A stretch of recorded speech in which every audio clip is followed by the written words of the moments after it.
What's up, everybody? This is the Jedi. Good evening, good morning, good afternoon, depending on where you are on the planet. I needed to do this because I always tell you about the big picture of everything. The big picture, you got to look at everything. We sadly live in the most diabolical country ever inhabited in human history. America is the most diabolical. And the issues that I want to cover in what I hope will be a short piece, but they brought themselves together for me because I didn't know when I first saw the feed come up of Kamala in Georgia. There was another thumbnail with her and the Tim Walls guy, and it looked like she was wearing a black top underneath her blazer. And then the other one, I was like, is this the same one? But they both said it's from Georgia. Whatever. I just decided to click on one and see what was up. And I'm going to tell you as we go through this how this ties into the Trump thing, the attempted assassination, how it ties into the globe Earth, how it ties into the fake moon landing, how it ties into supersonic flight, how it ties into the space shuttle, how it ties into just lie after lie after lie after lie. And that's why you got to be vigilant, everybody. That's why I always tell you, you got to stand at your gate and you got to be the captain of your ship. That means you got to be in control of your vessel, you, your temple, your body, your mind, because you've got to be able to hear its information, to feel its vibration, and to be guided by it. You are not just a being wandering around the earth. Well, sadly, many people are just wandering around the earth. All right. But this is a whole existence, everybody. It's a supernatural movement through time and space and existence. That's what life is. And this is why the truth is so important, because it is such a special thing to have your arc of life from the moment of the sperm seed being shot from your father and coming together with the egg of your mother. This begins your journey. This supernatural, mystical, magical, wonderful, mysterious, holy, unique, singular, singular. Because you're not doing it again. You're not doing it again. And that's why I'm such a militant. That's why I'm so angry. That's why I'm so vigilant. Why things upset me and trigger me, because I am in that context. That there are forces, white forces, that are making it their entire existence to fuck up the entire frequency of my entire arc across this journey of life. From sperm seed to grave, Do you understand? And all the seasons in between. Being an embryo, then being a fetus, then an infant, and a child, and an adolescent, and a teenager, and an adult. And if it's the will of Allah, one day I will be an old man, hopefully wise and strong. So truth is everything. That's why I preach on it so much. Probably there's not a channel anywhere on anything, not just YouTube. I just can't imagine there's anyone else that I don't even know people who are as obsessed with the truth as I am. I'm obsessed because the truth is the key to everything. It's like you got a door and you got a ring of keys. You got 1,000 keys on that damn ring. You put one in after the other one, it won't turn. That ain't it. That ain't it. That ain't it. You're not going to open that door till finally you put a key in there that turns and that door opens. That is the truth. That is a metaphor for the truth, its power, its necessity. Do you understand? So I was, of course, in a place of sadness, which I think I'm a little psychotic, um, but I think that I came through my psychosis today in a couple of ways because every time I'm watching what is happening in Gaza, and then I have to see these lying, stinking Zionists making up even yet another lie for more murder and genocide and thievery and killing and just destruction and shit. And then I have to come back to the promise of Allah, the promise that our Maker, the owner of existence, I have to come back to his promise that when Allah decrees a thing to humanity, it is a promise. It will be true. It is the truth. And so shall it be. I mention that because as I was watching this person speaking in Georgia, she got hung up at one point, and I left a very scathing uh, comment. I don't know if this is even the video. Let's see if my comment is here. I don't want to lose my train of thought, but and I had to come back and remember because as she was speaking, I was thinking, I was saying stuff out loud to the speech, like answering stuff and challenging her on stuff in real time as she's speaking. And one of the things that I came back to was that there's a man, I don't remember his name, but he had just had, his wife had given birth to twins, Allahu Akbar, to twins. And he had gone now to go down and get their birth certificates, which I don't know where in Gaza you would get anything, you know, but I guess there's still something, somehow, somewhere, something. But anyways, he's a very proud father.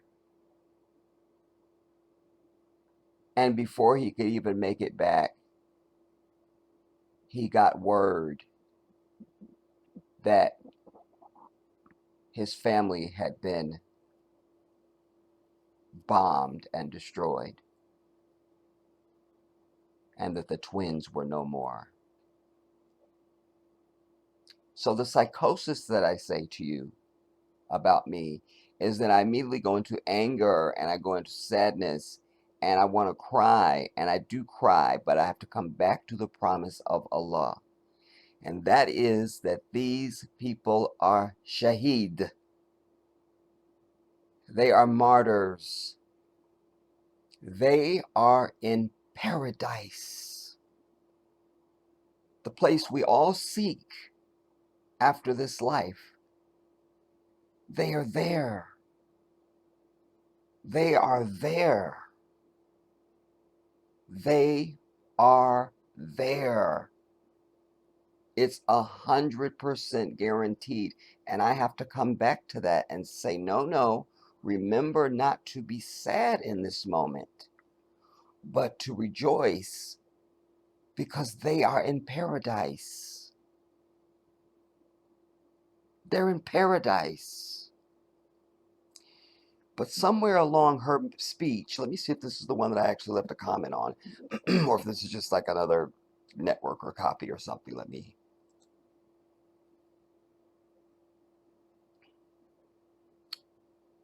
How many comments are on this damn thing? Well, let's sort it and say newest,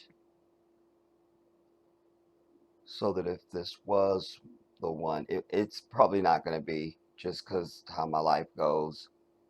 But I left a very scathing and very long War and Peace comment. So if you find a, you know, where she's coverage where she's speaking in Georgia, you might want to be checking the comments to see if you see the one from the Jedi, because it is War and Peace. But she got hung up and her whole rhythm and everything changed because she's not said the word Palestine in a single rally, and she's given the exact same speech at every rally. I get it. You can't assume everybody has heard you speak when you speak. I get it. So there's some key things you want to be sure that you continue to repeat, repeat, repeat, repeat, repeat, especially because the American public is so dumb. But she's not really finessing it even as the way that she could be. But she won't say. I don't hear her saying the word Palestine, and I don't hear her say the word Gaza.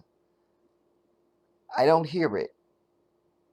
So here is whatever she's talking, because there she's talking about the gay people and love how you want to love, and ooh, the crowd goes up, and I don't give a damn about any of that. None of that is important. Reproductive health and a woman's right to control her own body, and she's got to be able to control her own body. I agree with that. I come from a family mostly of women. But that's a woman's issue amongst women, their doctor, and the owner of existence. That should not be a political issue, and I don't even want to hear about it. I'm really over it. And especially when you talk about all these rights and freedom and the right to vote, because we believe in freedom and we believe in the right to vote and we believe in democracy. But there are still people being murdered off in Gaza, and you won't even say anything. So I don't know what happened, but somewhere somebody must have started yelling and screaming something, and she had, excuse me, and she had to address it. I think this is the part. I think so. We'll get it, inshallah. But I believe this is it. Let's see now.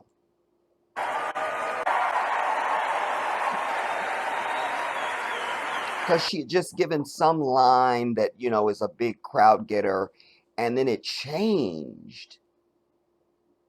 Why don't they trust women? women? Will we trust women?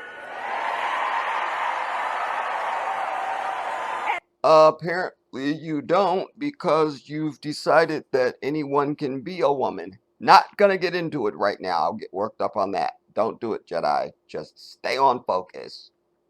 When Congress passes a bill to restore reproductive freedom as president. When Congress, hear language. When Congress passes a bill, that's so important, because this is the dumbness of America. Hear this now. Why don't they trust women?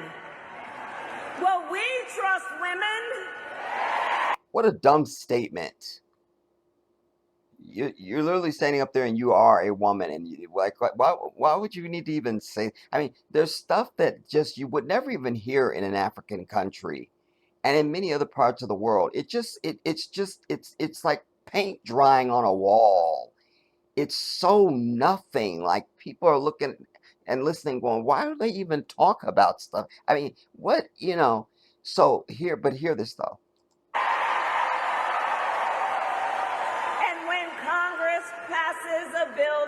And when Congress passes a bill to restore reproductive freedom as President of the United States, I will proudly sign it into law. Meanwhile, I just gave you the story of the twins in Gaza, and there's like 50, 60,000 more stories while you proclaiming all this love for life and women and all the bullshit, you see. But the language is careful there, because she said when Congress passes a bill, because the first thing the bitch gonna do if she gets elected, she's gonna tell you, I wanted to get it done, but we didn't have the votes. We just didn't have the votes. Because they pulled that already.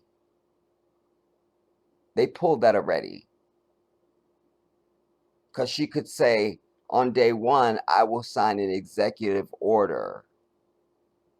You see what I'm saying? So don't believe that. Don't believe it. But that's not what I meant to even highlight, but it needed to be. And so, but let's go on, because I want you to see how she had to, something changed. Somebody said something I couldn't really hear. This is that was screaming. I don't know how many people were screaming. I don't know what happened, but just hear this now. Proudly.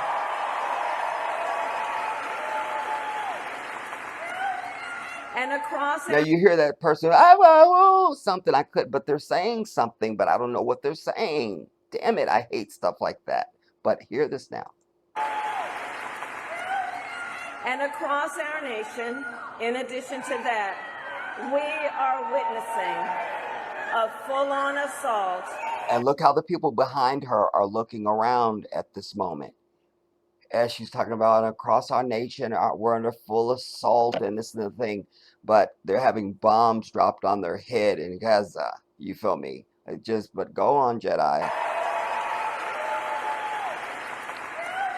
Look. And across our nation, in addition to that, you hear the person yelling, or whoever's, I don't know how many people yelling, but then look at the people behind her. They're responding.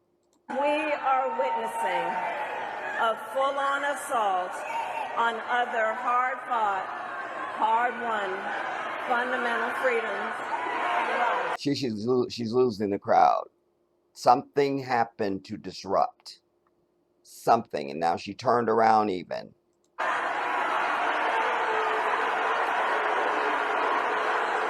And because this is Georgia, and because I presume this is a predominantly black crowd, it was able to be effective. Because, at these damn white rallies, they just start screaming, USA, USA, when they don't want to hear, when they don't want to hear something because they're dumb as fuck. And somebody actually had the courage to come in and challenge whoever it is, or, bring the truth into the room or something. They start trying to, drown them out and stuff like that. So apparently black folk wasn't able to do that and didn't try. But you see how she looked around, and how these women in the crowd in the back, they're reacting to whoever this is that's screaming. And so I only was able to deduce from her answer that that's why she had to mention something but she still didn't say Palestine. She still couldn't say Gaza. Hold on. And Right across there. our nation, in addition to that, we are witnessing a full-on assault on other hard-fought, hard-won fundamental freedoms and rights.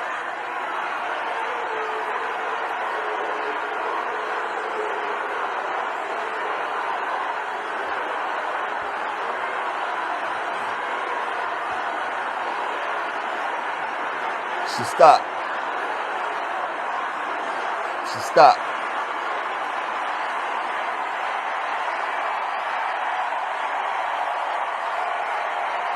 And she's trying to keep up appearances, but you could see that there was a moment of, I don't know if I should call it humanity, but I don't have another word right now. But she realized she can't go around this. She can't go around it. Watch. Hey,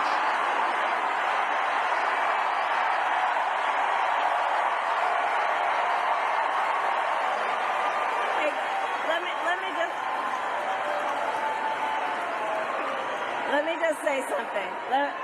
Hold up for a second. Hold up for a second. Let me just say something. Let me just say something. We are fighting for a democracy.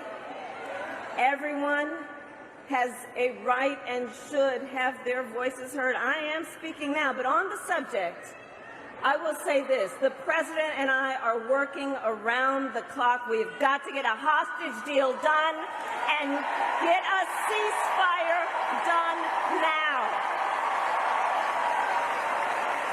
So somebody made her have to address it, but she didn't say Palestine and she did not say Gaza.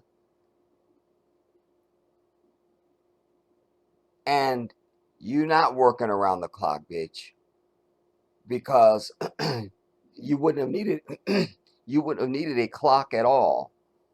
All you need is to say shut down that account that goes to Israel.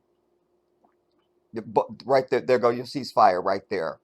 What's next on the list? What else you got? What else? You say, but they're just so shackled and chained, and they're just working so hard, and we just don't know, and we just wish we could get it done. And there's no real will. There's no will at all. Now. And that was just that. Should have their voices heard. I am speaking now, but on the subject, I will say this. The president and I are working around the clock. We've got to get a hostage deal done and Ain't no hostages, man. Ain't no hostages, dude. The only hostages are the Palestinians that are being held in, goddamn it, Israel. They've never gave a damn about any of their hostages that could possibly be in Gaza and the West Bank because they've just bombed everything to smithereens.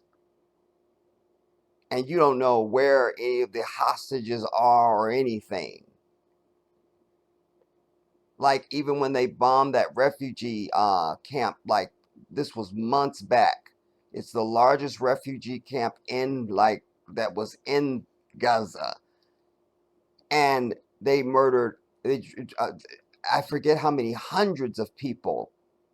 The huge craters that was left by the bombs, and Wolf Blitzer asked the lying Zionist bastard because they claimed that there was a Hamas fighter potentially there. He asked them, "Did you get the Hamas fighter?" We don't have the information on that yet. So you just kill all these hundreds of people for one person that may not have even been there, and you lying anyway. That's what it really is. You feel what I'm telling you? Like, I'm telling you, dude, this place is an occupied country. America is occupied by a foreign land called Israel, a foreign government. That's why Satan Yahoo could come and stand in the chamber and address the joint houses of Congress and get 1,000 standing ovations for everything that he said. It's a sick thing. She's not doing anything to get a damn ceasefire. Get a ceasefire done now. So you should leave the podium now. End your speech right there and go. I gotta go. I gotta go get the ceasefire done right now. Just leave the go. Leave the stage. Do it now. Go. Go.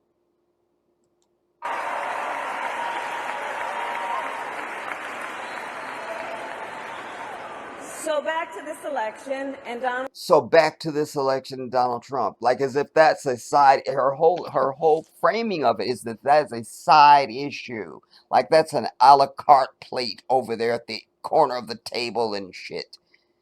You understand? It's it is among the top issues of humanity happening right now in our existence. Now, back to this election and Donald Trump, as if this should have been part of your whole, this is supposed to be part of your policy and what you're going to do as president and what your policies are going to be. Are you going to change anything? Where do you stand on this damn murdering genocidal place called Israel? I mean, but you saw how she only addressed it. She goes, I believe everybody has the right to say. So let me just say this. Let me say something because she just couldn't get around it because whoever sparked the the the the interruption, God bless them, is somebody behind her somewhere. Right and should have their voices heard. See how she says it? One has Wait, for a democracy. wait. Something. We are fighting for a democracy. Again, she's saying this as she's going into a rebuttal on whatever they were yelling. They must have been saying about what are you going to do about Palestine? They must have been saying something about what's happening in Gaza. And then you're going to say we fighting for democracy while these people exactly don't have democracy. It's such a mind fuck, dude. Like it's like, are you serious, bitch? Like, what? We are fighting for a democracy. You're not. Everyone has a right and should have their voices heard. I am speaking now, but on the subject. In other words, I'm just going to let you have your say. I'm speaking now. You see, but on hear how she says it. For a democracy, everyone has a right and should have their voices heard. I am speaking now, but on the subject, I will say this. The president and I are working around the clock. We've got to get a hostage deal done and get a ceasefire done now. And what have you done to do that? Share with the crowd now some communication you had with the demon, Satan Yahoo, that some letter or some email or a phone call, or you've clamped the hammer down on them, something.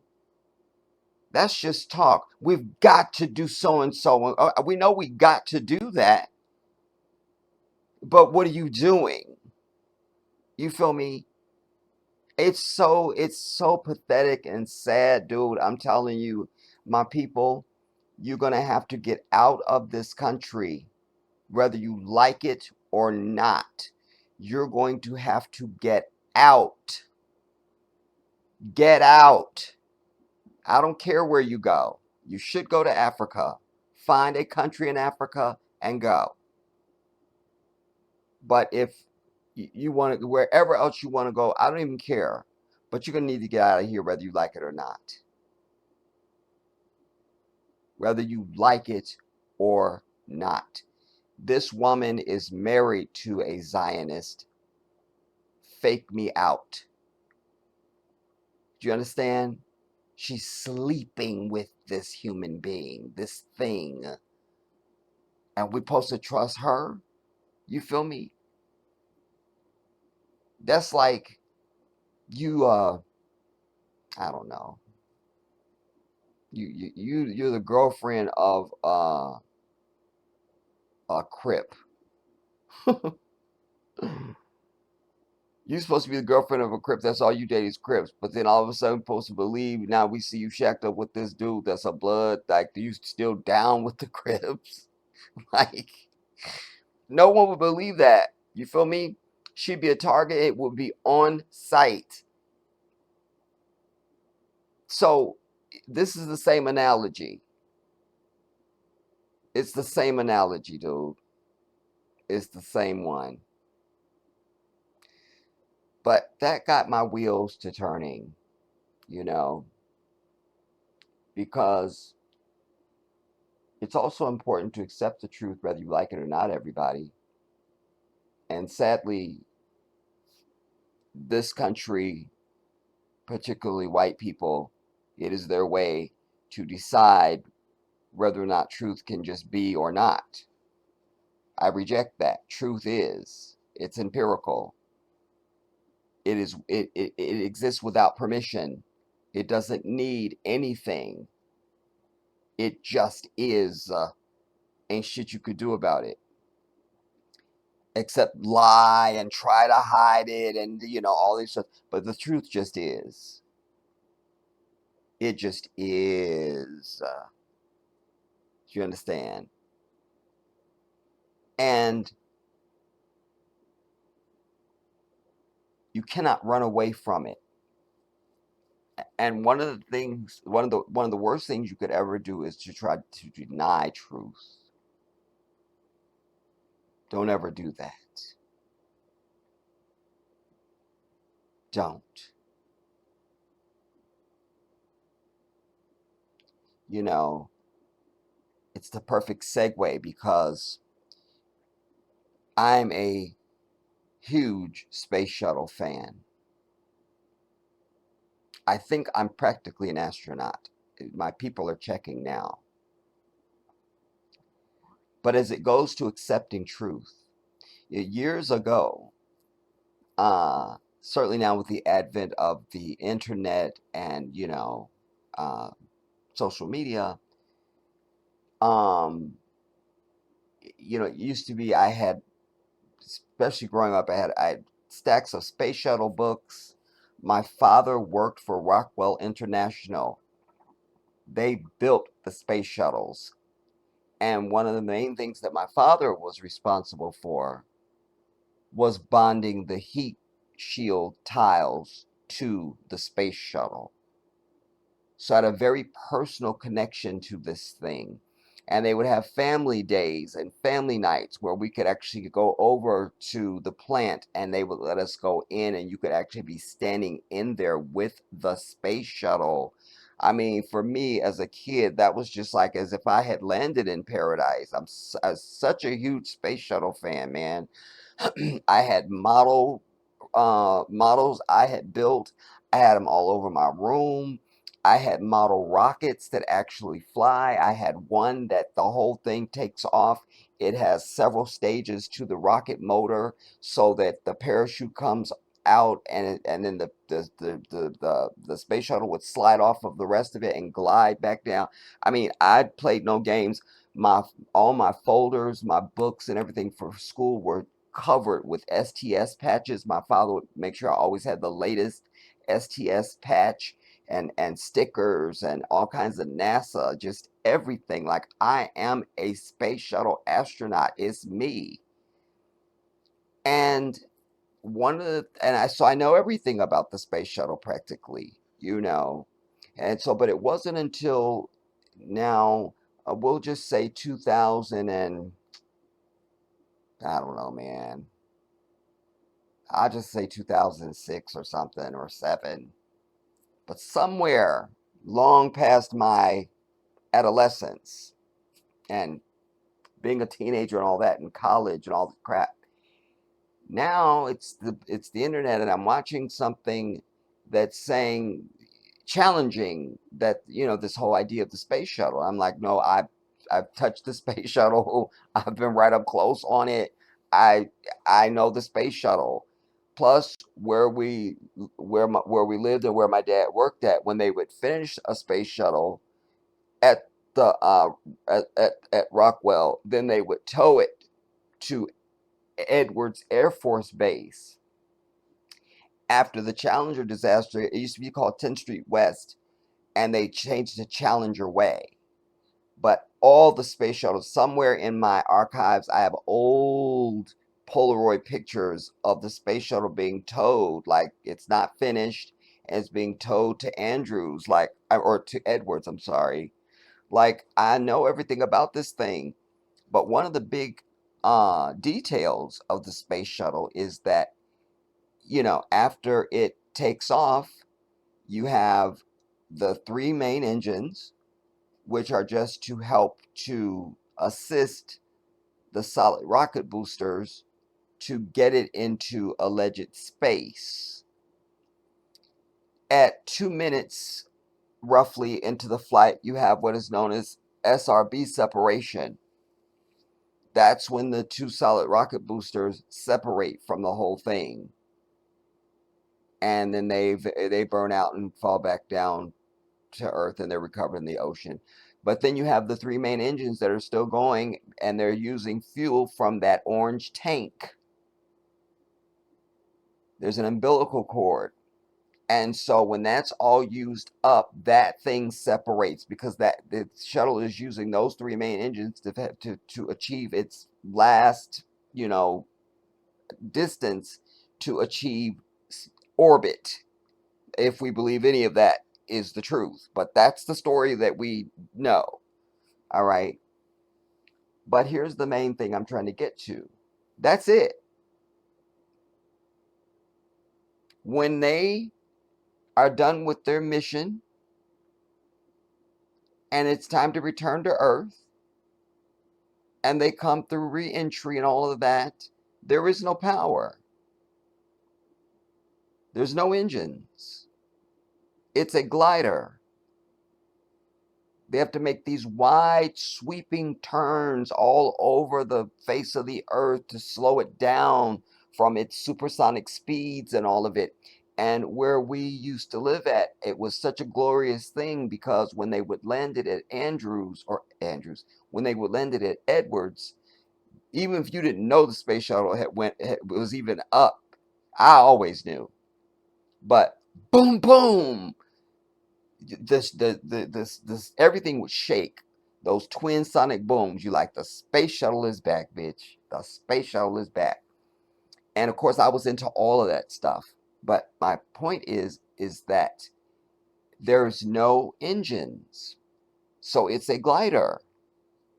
When I was growing up, uh, certainly after we left Chicago and my early years in California, is when my dad used to take us to air shows, me and my brother. And and then even when he was working at Rockwell on the space shuttle program, sometimes they would have air shows out there and stuff, you feel me? So I've seen gliders. I've seen literally gliders where there's a plane that hooks up to it and they take off, and they get to a certain altitude, they cut the cord, and the glider they do their thing, and when they're ready to land, they land. But you don't hear nothing, because what is a glider? But here I was being confronted in 2006 or 7, I don't know what year it was, with this video somebody was pointing out, from NASA, by the way, of, I think it was Atlantis or Discovery, and I could not deny that I'm hearing engines. I'm hearing engines. How is that? It's supposed to be a glider. So let's go to that first. I think that would be our first good jump off point to continue our theme. And I had to accept that. I'm like, I don't have the answer, but I know I'm hearing an engine. I'm hearing airplane engines. I'm hearing airplane engines. And they just act like we don't hear that. Like, and of course, nobody in the media is going to say anything because they're all one cabal of lie and deception. But see this and hear it for yourself. So now, it doesn't matter what I think or how this makes me feel. The truth must be acknowledged. And that's what I had to do that day. I don't have an answer. I don't have it. And I don't know what happens to the space shuttle or any other thing that they claim that they send up into space. Those of you who have been with me know that I'm one of these people who absolutely understands that we're not living on a spinning ball, that we are on a level plane, that the earth is as Allah has said to us. He has spread it out like a carpet, and that we are under a firmament. The Quran speaks of a barrier that we cannot transgress from this place. You see, they're giving you this spinning ball and you're spinning it 1,000 miles an hour, but you don't know it. And I mean, it's just give me a break, man. Again, goes back to lying to you about your very arc and your whole understanding of what it is to be a human being from sperm seed to grave. Do you understand? So this was very illuminating when I saw this. This is apparently was Discovery. And 15 miles up, traveling 1,700 We don't miles need per all of hour this. We just need to with get to 6 the minutes to landing. go. And I was here for all this stuff, man. Like I love the space shuttle. It looks tight even. Just it just looks badass doing its thing. You feel me? And especially back in the when they first started, having regular missions. And sometimes if my step uncle was here, we would literally be us and thousands of other people would literally camp out at Edwards Air Force Base waiting for the space shuttle to land. And when you see it descending in those T-38 chase planes, just you know um what do you call flanking it, it looks so prestigious and just badass. Like, yes, the space shuttle, dude. Like, what? And then to know that my father had a hand in this, was paradise for me, dude. But anyways, so apparently this was a landing at Kennedy in Florida. This is Discovery. Copy. Is in nominal. Shoot the point. Boom, the sonic booms. There they go.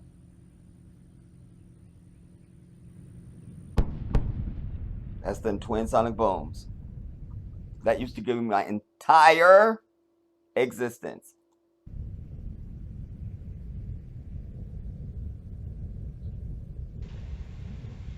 Those sonic booms announcing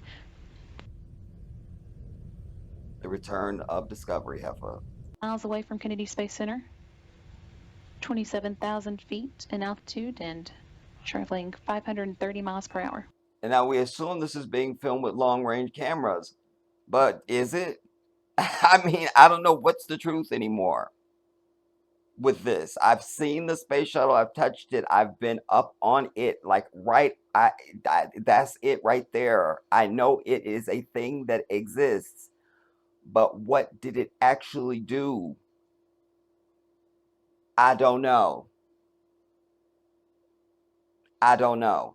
But let me get to the truth now. Discovery on at the 180. Did you hear this? That just looks so badass, man. Houston Discovery, runway in sight. Roger. And then back here you have the vertical tail. the these two sections open up as a speed break. I mean, this. Oh man, don't get me started. Less than a minute and a half until touchdown. Okay, less Discovery than a is minute. now So descending listen carefully at a now. rate 20 times higher and 7 times steeper than what a And that was commercial the other thing, because remember, it's a glider. They only get one chance at landing when they come out of orbit. That was the whole one of the whole things about this whole space shuttle thing is that when it finishes its mission in space and it comes back, it's a glider. They only have one opportunity to land. So they had to work out speeds and distances and stuff because it lands faster than a regular aircraft. And it's a whole thing, man. Like you know. airline would experience on its final approach.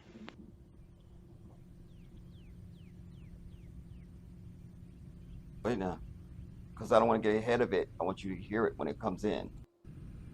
Wait, right here is probably the best place. I'm saying, and I done flew it in everything. You feel me? I mean, they got my picture on the wall at NASA right now. You feel me? I mean, so that's nothing. But they already got my picture up there though. But they already got, but they already have it though. You feel me? But they already have it. You understand? So I'm saying they asked me. So I'm saying.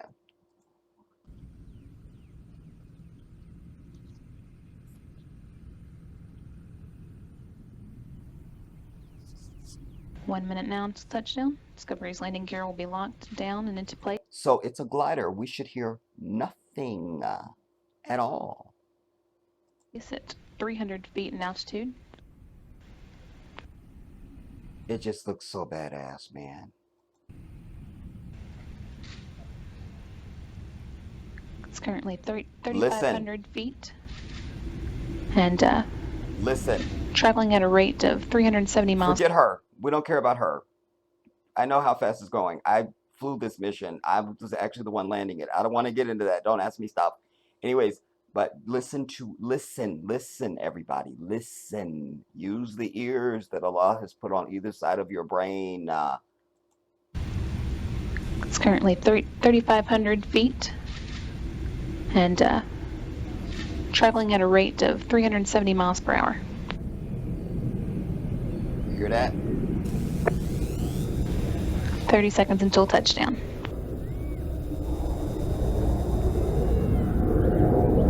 You hear that? And there's no chase planes.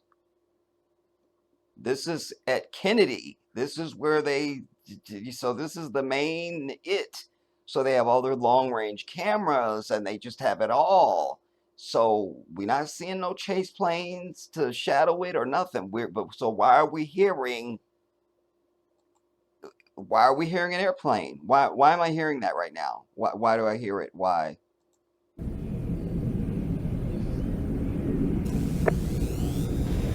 "30 seconds until touchdown." 30 seconds.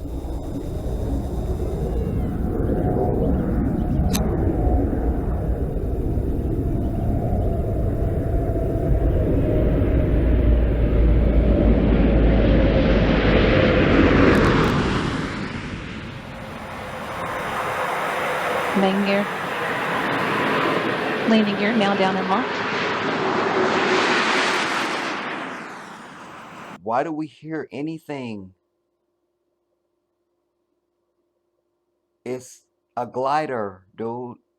We're not supposed to hear nothing at all. And just for those of you who are not the space shuttle expert that I am and a consultant and stuff on its design, these are the three main engines. Remember, they've not been used since launch. They don't have any fuel. Like I say, they use the fuel from that external tank that separates after it's been all used up. So they're of no more use. Then here on each side you have what are known as OMS pods, orbital maneuvering system pods. Those are supposed to help it to maneuver in space, to make various different maneuvers and stuff. But they're not engines, they're just OMS pods. and there's also some in the nose of the shuttle. Main gear. But we're hearing engines, homie. Landing gear now down and locked.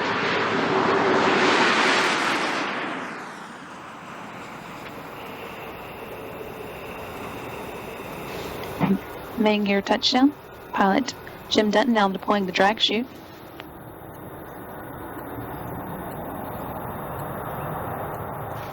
Nose gear touchdown. That brings an end to the STS-131 mission. The 100. So why are we hearing engines? And I had to accept that.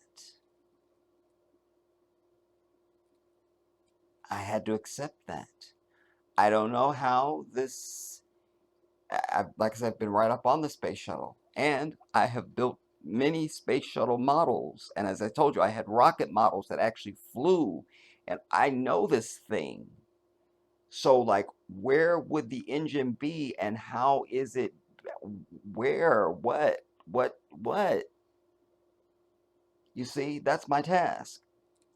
And 31st Space Shuttle flight and the 33rd to the International Space Station. Now we hear other aircraft in the area. That sounds like just a separate something. Discovery left Florida on April 5th with 7.6 tons of new science equipment and spare parts, including equipment. Actually, I take that back. That still sounds like it's coming from this. That should improve the station's capability for Earth observation work. And you see the vertical tail is now, they've spread the speed brake open completely. Equipment that could help astronauts avoid muscle atrophy and scientists better understand muscle atrophy, and equipment that will help keep the station systems cooling properly. Discovery brings home with it the last large return load from the station, 2 tons of used equipment. Roger, wheel stop Discovery. Welcome home. Dex, congratulations What are we to hearing? you and the crew on an outstanding mission. There are no immediate post-landing deltas. We'll meet What you. are we hearing? And but the main question is, why are we hearing anything at all? You know, I almost was going to title this, and I still don't know what I'm going to title this video. But one of the first titles that the universe gave me was "Some Things You Just Can't Get Over," or "Things I'm Just Never Gonna Shake." Something in that area. Because truth is there. Like, I'm not going to get over this. I'm not going to get over it. You know? And then, one of the other things that started me down my rabbit hole is that they're taking us backwards. Whatever we want to say about the space shuttle, did it go into space? It didn't. Whatever. But we had a thing called a space shuttle that we can agree on. Whatever it did or didn't do, we can have that discussion. We agree that there was a thing called, and still is in museums that they, different ones across the country, there's literally a thing called the space shuttle that existed. I've been right up on it, all under it. My father worked on it. That's all real. But Columbia, first Challenger, because when Challenger was destroyed, and I suggest to you that was also an event. That is, it wasn't as accidental as they would want us to believe, although they did a very good job of having a reason why it would have been destroyed. Because the scientists that came in and proved that the rubber O-rings don't move and won't we know that. Just you could get a piece of gum that could be soft and juicy, put it in some ice water for a few seconds, and then put it back in your mouth. It's rock. You can't even barely chew it. You got to get it warm again. So this was the same idea. Challenger had sat on the pad for weeks being delayed, and morning they launched, there was literally icicles hanging from the launch structure and everything. And there was many engineers saying we've never launched in temperatures this low. We won't think this is a good idea. It was a whole thing. But anyway, Columbia was telling, because again, my knowledge, it's one of the things I'm never going to shake. But we also had supersonic flight, everybody. Commercial is the main word we want here. Commercial supersonic flight. Because you got fighter jets out there that supersonic. That's fine. It's nothing. You feel me? I drive a 97 Honda. I do Mach 10 anyway. So that's not even, but that's not nothing. This is nothing. You feel me? That's nothing. You feel me? I'm a streak when I go down the damn highway. You don't even know it's me. You feel me? All right. But we had supersonic flight. We had a thing, a commercial aircraft called the Concorde. You see, space flight, alleged space flight, has always been about pushing the boundaries, new exploration. What are we able to achieve as a species through space exploration and these experimental vehicles, and on it's gone. So we lose Challenger, okay. And now you lose Columbia. Now you got to shut the whole thing down. I thought we were about exploration and going where no one's gone before and pushing the American dream and all the other vomit. You see? But Columbia, I suggest to you, is the smoking gun. Indeed, it is the smoking gun. They needed a reason to get rid of this space shuttle thing. Maybe something was going to be found out, or it was too hard to keep the lid on something or something. I don't know. We can speculate. But what I'm trying to get to say is that I wanted to make sure that I sort of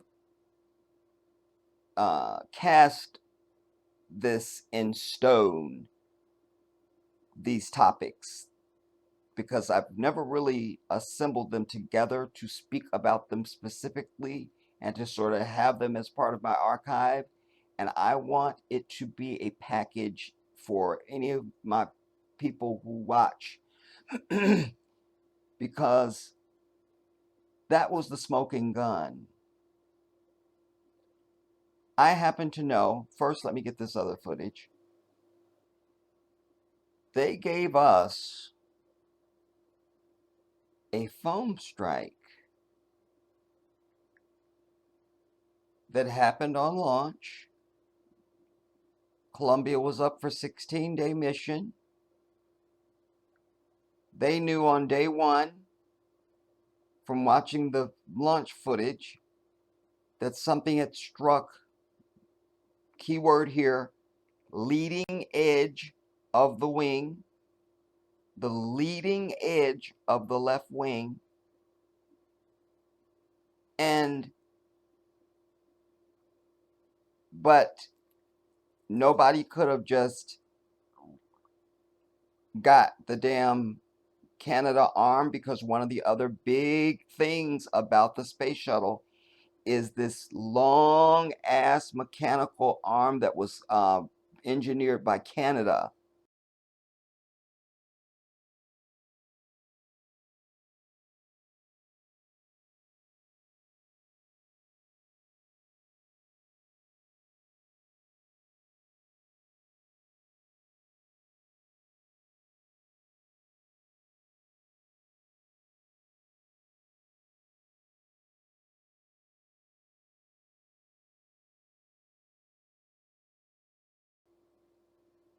And it was used on a mission years before. I think it was a mission by Atlantis, if I make no mistake. But there's a guy that talks about how they they uh, they had reason to believe they had lost a lot of tile, a lot of heat shield tile on liftoff, and they were very nervous that they weren't going to be able to return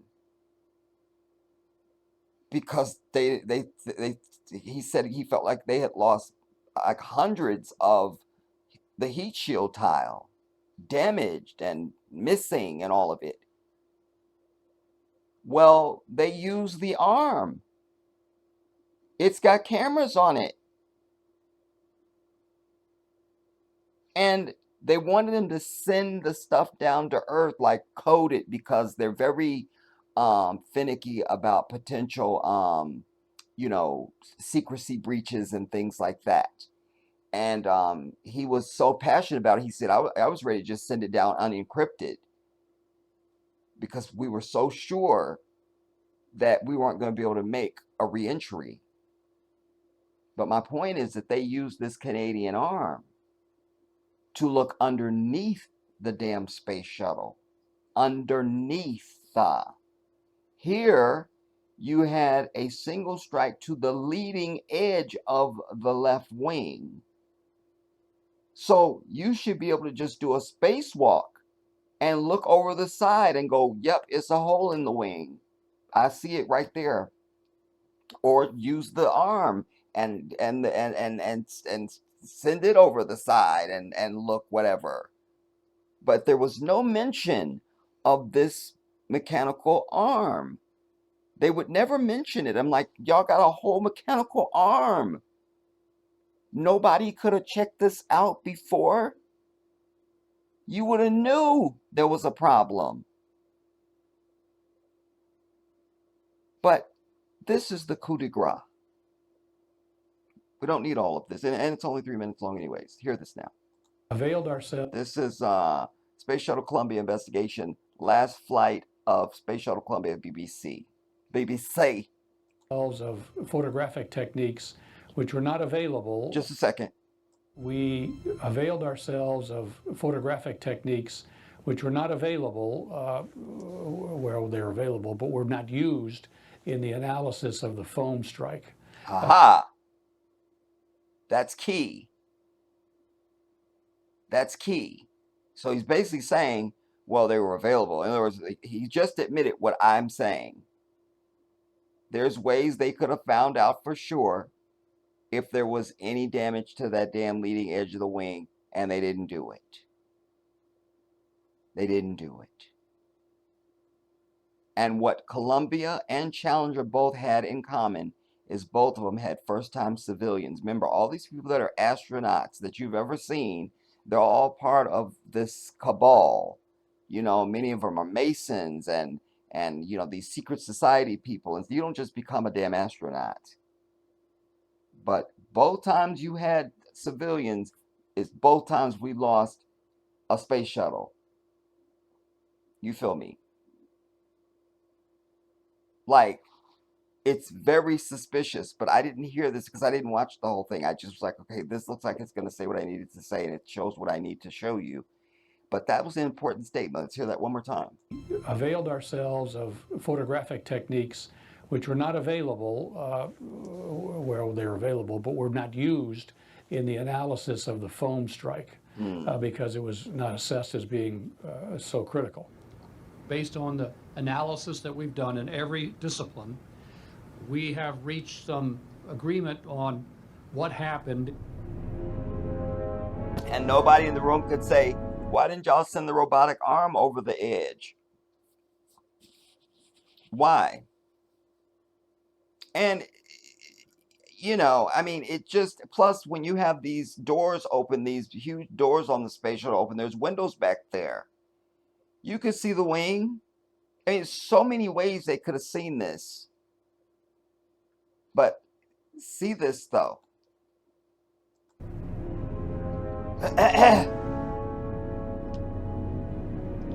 The enhanced pictures revealed something so unlikely that no one had ever considered it. That's supposed to be the foam strike. Striking the leading edge of the left wing. On ascent. It was clear that no one should have jumped to the conclusions early that the fragile, easily damaged tiles were obviously the place where the damage occurred. The foam hadn't struck the fragile black tiles underneath Hear this. the wing. Hear it? The foam hadn't struck the fragile black tiles underneath. And by the way, my father used to bring those home to me too, dude. They're as light as a feather. There's not two that are the same because they're specifically cut, like it's very impressive. But I used to put them on the stove and turn the eye up as high as it would go. You could not get that thing to get even warm. Very unique. Very and light as a feather.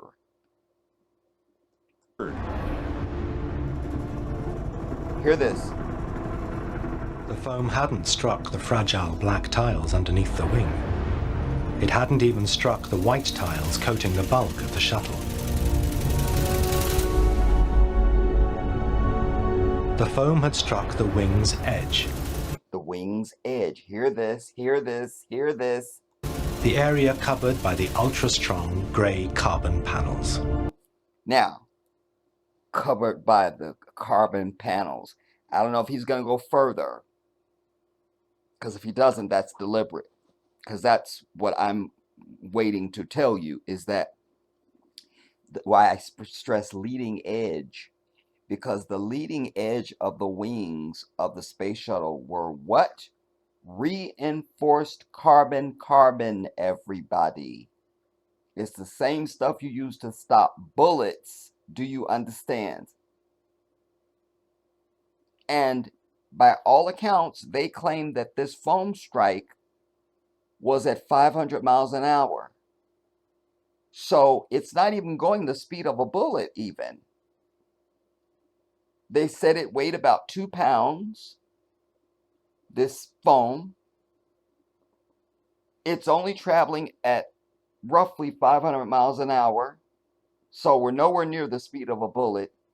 It strikes reinforced carbon. And we're to believe now that the stuff that stops bullets traveling at what a bullet is 1,200 miles an hour, 1,200 to 2,000 miles per hour, that the stuff that stops that foam just went right through it like butter. Who believes this fiction? I ask you this now. Who believes this? Who believes this? Let's see if he's going to just say the gray carbon, or is he going to really go in on it? The foam had struck the wing's edge, the area covered by the ultra-strong grey carbon panels. Reinforced carbon, you see.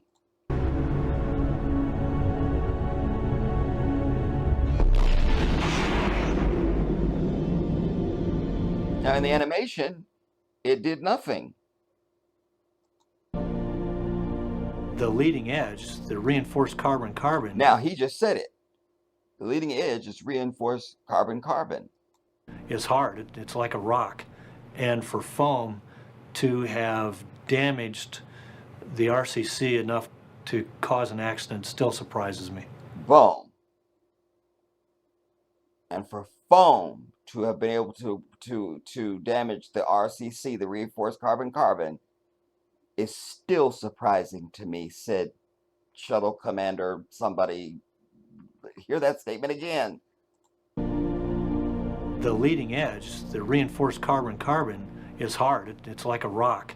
And for foam to have damaged the RCC enough to cause an accident still surprises me. If true, this was a deeply disturbing discovery. You see? And not only that, but foam coming off this tank was a common thing. There was no... It's foam, for God's sake. It's foam. It's foam. It's foam. Go in your kitchen and get a styrofoam cup. You feel me? And now I want you to throw that at a wall in your house and see, doesn't it go directly through the wall like butter? I'm over it. The grey panels were so critical to the shuttle's survival that they had been thought to be virtually indestructible. Because they're reinforced carbon-carbon. So that's our first smoking gun. That's an anomaly, that you would have foam put up a fight to reinforce carbon-carbon. That's an anomaly. Secondly, you're only traveling at 500 miles an hour at that stage of the flight. That's your second anomaly. Number three, you let the shuttle stay up for 16 days and nobody tries to get any photographic evidence from the damn mechanical arm or do a spacewalk. That's another anomaly. As I always tell you, when you start having anomalies, that means just a bunch of shit that we just supposed to just say, oh, that's another coincidence. That's another no, that's an anomaly, and that is the stench of conspiracy. The stench of conspiracy. You can smell it now. Somebody bring me incense. Oh my God, I can't. The idea that these panels could be breached had never occurred to anyone. So the investigators... Had never occurred to anyone. Remember, the space shuttle is the most technologically advanced thing that humankind has ever produced. That's a statement of fact. There's nothing more sophisticated that mankind as a species has been able to produce that has been more advanced than this space shuttle. Years of planning, testing, redesigning, engineering, the best people and all that. They should have known that this foam business isn't going to fly, but they depend on the ignorance of the public. But that commander guy just sat up there and tried to be as diplomatic as he could, basically saying, he's basically calling bullshit on it. I mean... decided to reenact a foam strike on the leading edge of the wing. Now, this is why I wanted you to see this video. Now, most of these people are CIA and, you know, these three-letter secret fucking societies and shit. But we're supposed to believe they're NASA engineers and scientists that are out there to get to the bottom of the truth.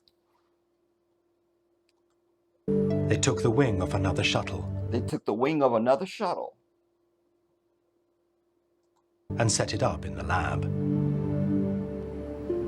Okay, but is this reinforced carbon-carbon though? Don't just give me something, go, it's the exact same thing. Nah. I need somebody up there, some engineer, some metaller, or whatever, metallurgy, what do we call it, metallurgy or something, to somebody tell me that that is reinforced carbon-carbon they use for this now reenactment. Because I proclaim to you that it was not.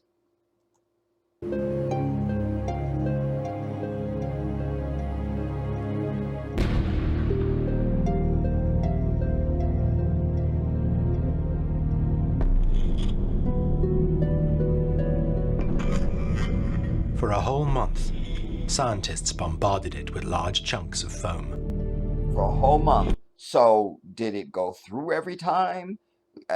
We don't know, and we didn't see any real damage happening. Strike after strike, the damage to the grey reinforced carbon panels was recorded. The reinforced panels for months. For months. And then all of a sudden, because the only footage I ever saw was on where they just shoot it and went directly through.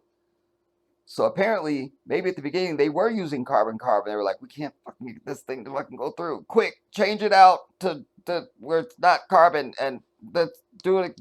Well, look, it went through. There, it proves it. You have the evidence we showed you. They said for months. Strike after strike. Just a second. We need the language.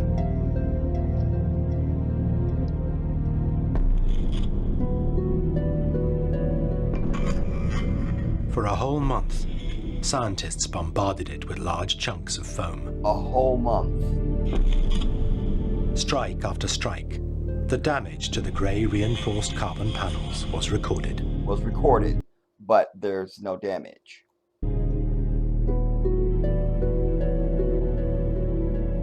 In the end, there was no doubt.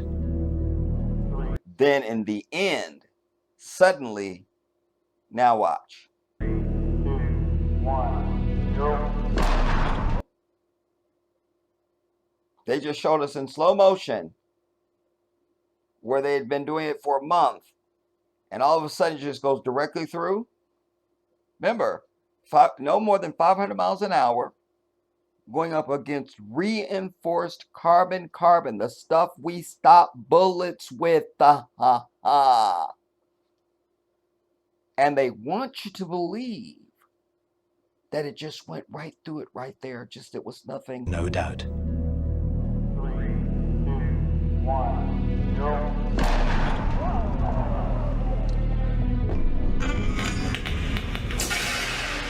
Nah, you see how they're playing a trick on you now? Because that looked like an explosion that came from within almost. Well, let's just run it in slow motion and let's just see, because just why not?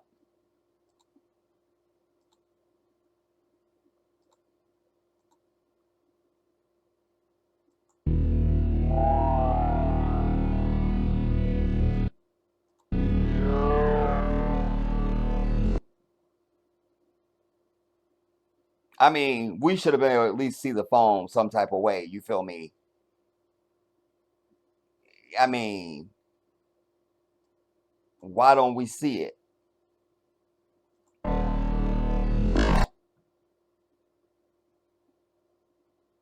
One more time.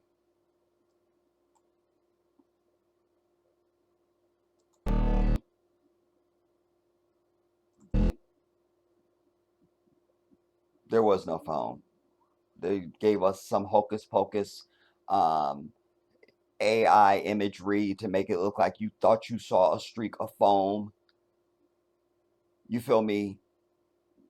Whereas all these other ones we see breaking up, and it's suddenly it's snowing and it's Christmas. And oh my God, I thought I saw Santa. You see?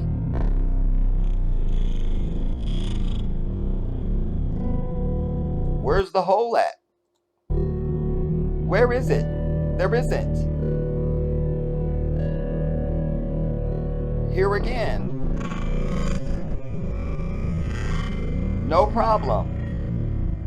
For a whole month, they couldn't get it to do a damn thing because it's reinforced carbon. Scientists bombarded it with large chunks of foam.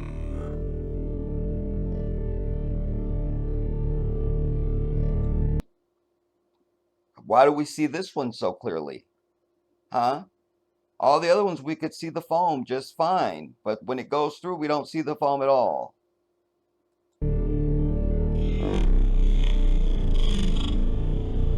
And we don't know if this is, we trust even this foam that they're showing. Is that exactly the foam that's on the external tank? I don't know. How I know you all got something inside of it? You feel me? It's a perfect block and everything, but nonetheless, it didn't go through. And in all the frames, we can see the entire block of the damn alleged foam turning into snow in front of our eyes. Strike up but didn't go through. to strike. The damage to the grey reinforced carbon panels Again, no damage. was recorded. Even these little white markers and the striation, the lines, because the carbon is in sections, like the way that it's put onto it's an amazing thing. But again, we don't see damage. We see foam becoming dust the way we would expect up against reinforced carbon that you use to stop a bullet with.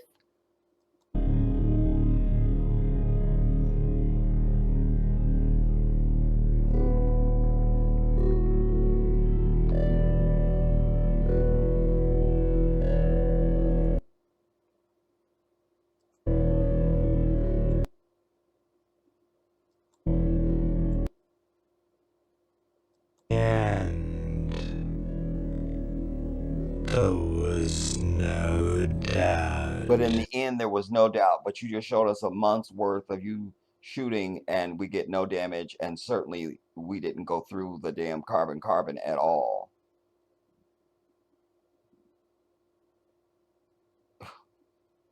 But yet they go, but in the end, there was no doubt at all. And then they give us the hocus pocus footage where we suddenly now don't see the foam at all. It just suddenly. Here.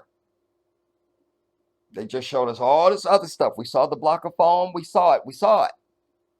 We saw it. Now all of a sudden,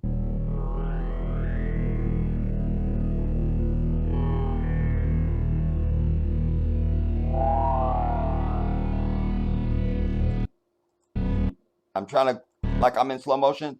I'm trying to like go, like see if I can catch it.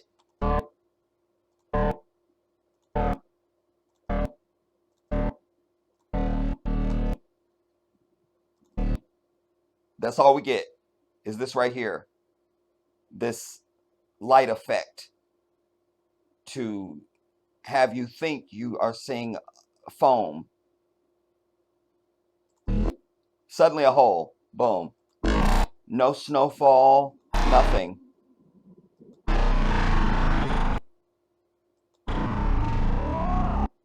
Who believes that?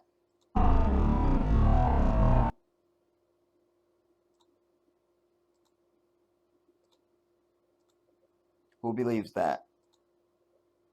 1, 0.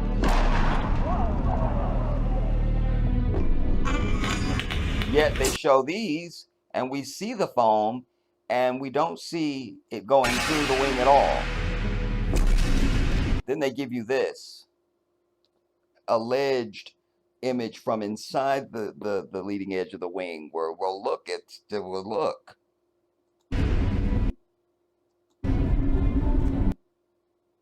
And then you see how they're mixing the footage. They're mixing. This is one of the footages where it didn't go through at all. They're mixing the footage now to make you think you just saw it go through, and showing you The something foam else. really must have destroyed even this most critical part of the... No, because here you're giving us. You see how they're playing tricks with the footage, everybody? Use the eyes that Allah has put in your head, everybody. Use them. Use them. Use them. You see how they're mixing the footage to force a conclusion that is not the truth. The foam And we see the pieces of foam going off even still. really must have destroyed even this most critical part of the shuttle. No. They could even work out exactly where it had occurred on Columbia.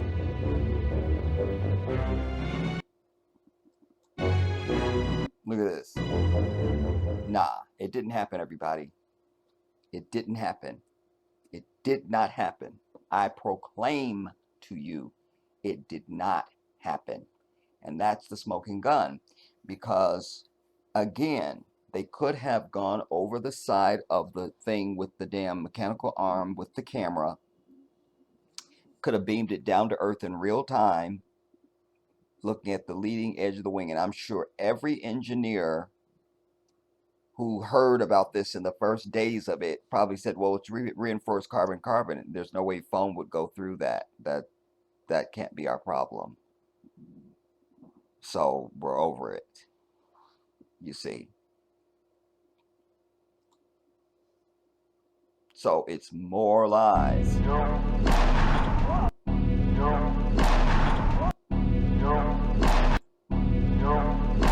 anybody see foam? Did anybody see any foam? Where's the foam at, everybody? Where's the foam? Where's the foam? I ask you again. Well, where's the foam? Just can't find it. Just can't find it. Just can't find the foam. Just can't find it. Just can't find it. And then they mix this footage. You see, this thing stays intact almost.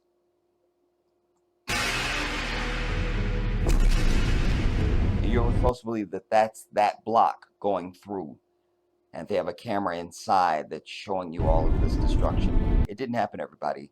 They blew the damn thing up. Because what was that civilian going to say to us when she got back to Earth? Or was it a male? What was Krista McAuliffe going to say to us if Challenger had made it back? Huh? The foam really must have destroyed even this most critical part of the shuttle. No, it didn't. It did not happen. Now, so why would they, that's the speculative part. That's the discussion to have. So then why did they want to get, well, we know why they would have destroyed those two shuttles. So now it's just, well, let's just get rid of the whole thing. Now you got all these fake,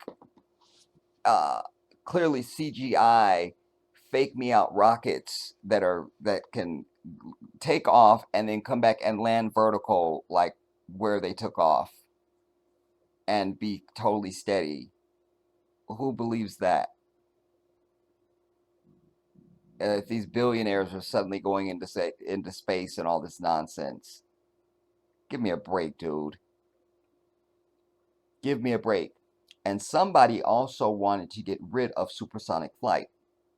Listen, when I came back from Africa, because of the debacle in Senegal, yet again, where's my punch?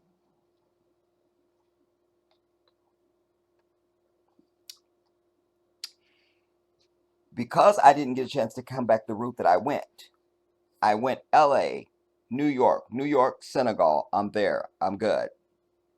And of course, I went by land to Gambia. All right. So coming back, it was supposed to be back to Senegal, back to JFK, back to LA. We're good. But I had to go to Paris. They always trying to get you to go to goddamn Paris. So I was at Charles de Gaulle Airport. Ironically, the same airport that the Concorde was destroyed at. And it was 11 hours from Paris to Los Angeles. It was a nonstop. 11 hours. The Concorde used to do that in 3.5 hours. 3.5 hours.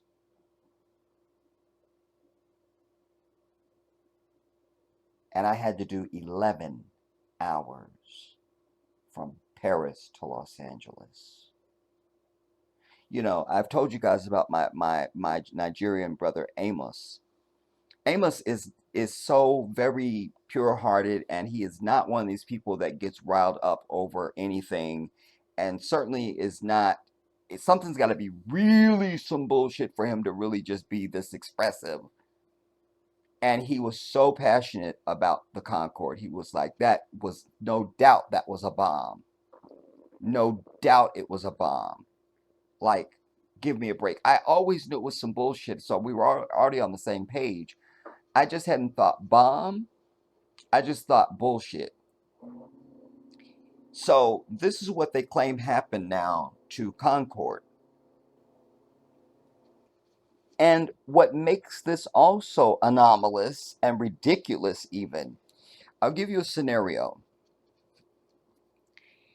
In fact, because I know I've put this out there, on different channels or different videos over the years when I've seen them, whatever. But I want you to imagine this now. Many of us have driven across country. Even if you're not driving across country, just you drive in your own city, whatever. You get on the highway. You feel me? And oh my God,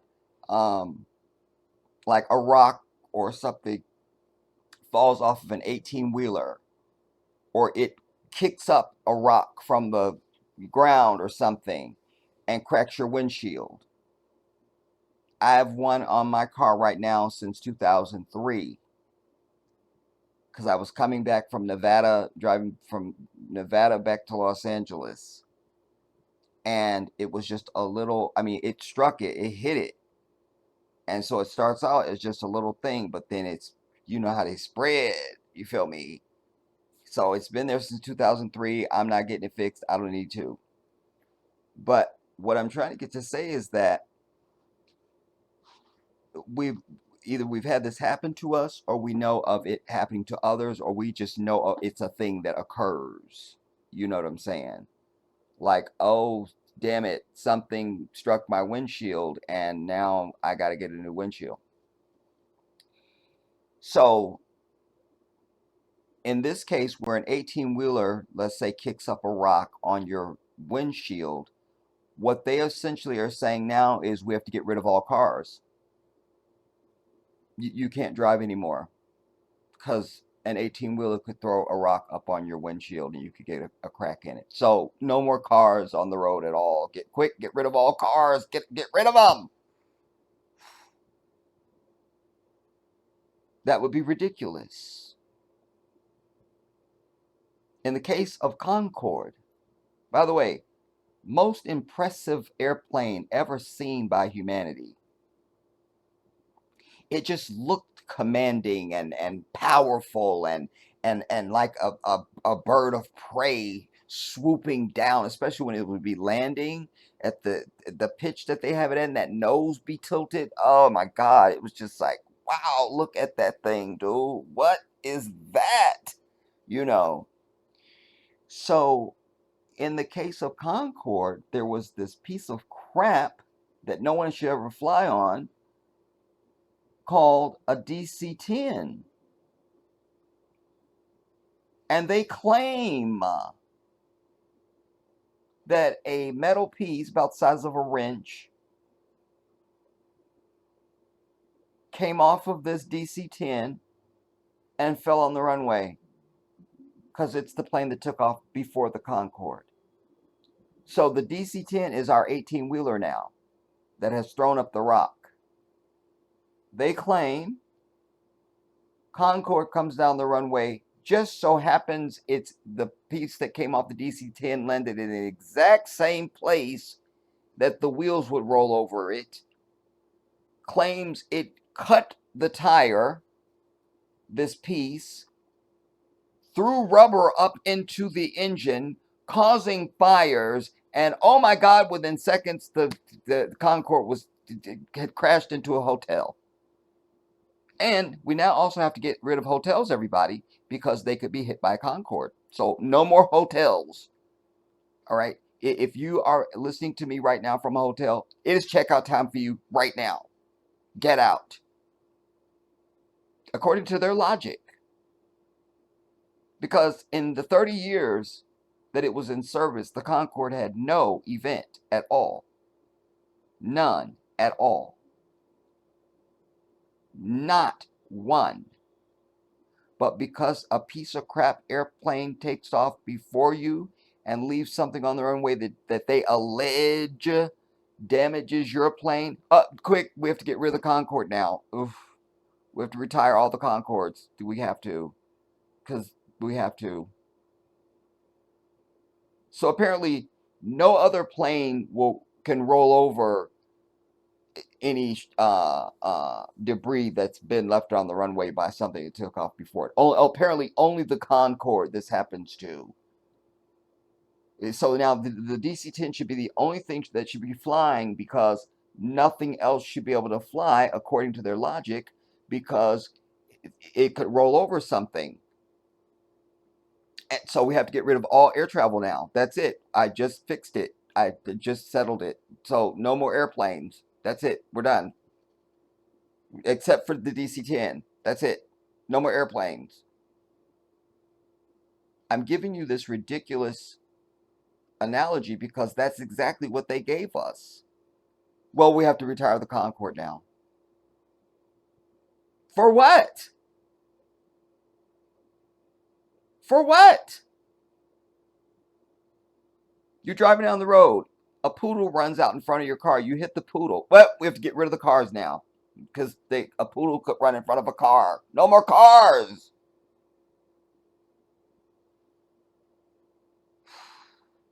But that's what they gave us.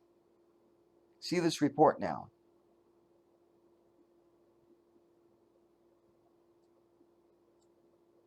It's been more than 22 years since a tragic accident sealed the fate of Concorde. The Air France Concorde registered Foxtrot Bravo Tango Sierra. Look at that thing. Wow. And remember, the Concorde was also reinforced and had a special skin and all that, because when they get up to this outrageous supersonic flight, the thing literally heats up. Passengers would tell the story of putting their hand on the window, like, and it wouldn't just be warm, it would be hot. Like, don't touch the window. You feel me? This was a very, very impressive, specific supersonic aircraft, the Concorde. Even the name is tight. They really struck lightning with this damn thing. Even the name is tight, the Concorde. It just sounds like, you feel me? It's been more than 22 years since a tragic accident sealed the fate of Concorde. The Air France Concorde, registered Foxtrot Bravo Tango Sierra Charlie, was set to operate Flight 4590 on July 25, 2000, packed with excited passengers heading to New York from Paris.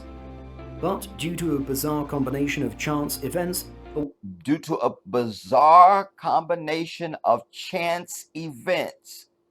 what does that mean, Jedi? Translate that. That means anomalous bullshit equaling the stench of conspiracy. I just did the translation for you.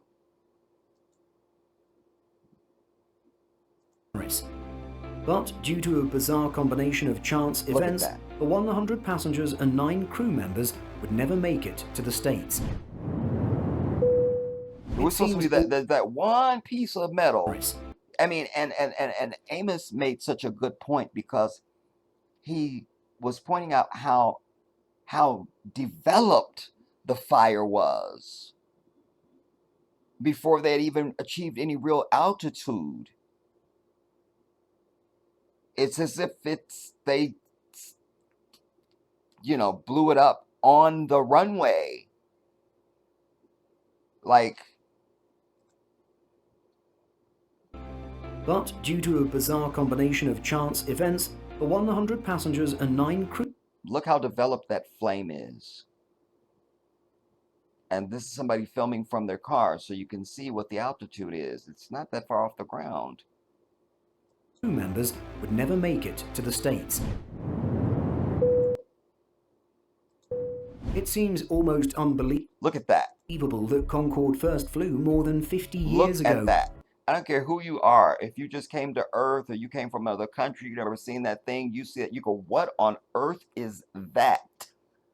What is that? It just looks like a bird of prey, man. Like, it's just badass, dude. Concorde first flew more than 50 years ago, given how futuristic the aircraft was, and to some degree... Still is. March 2nd, 1969 saw Concorde lifting off for the first time as MSN 001 took off from Toulouse, France. The first British Concorde, MSN 002, took flight a month later. It wasn't until Yeah, because there was another company that was trying to compete and trying to come up, and their thing did crash and burn, and they were over. And so Air France, the French company, was superior in their design and all of it, and that's what became what we know as Concorde. Took off from Toulouse, France. The first British Concorde, MSN 002, took flight a month later.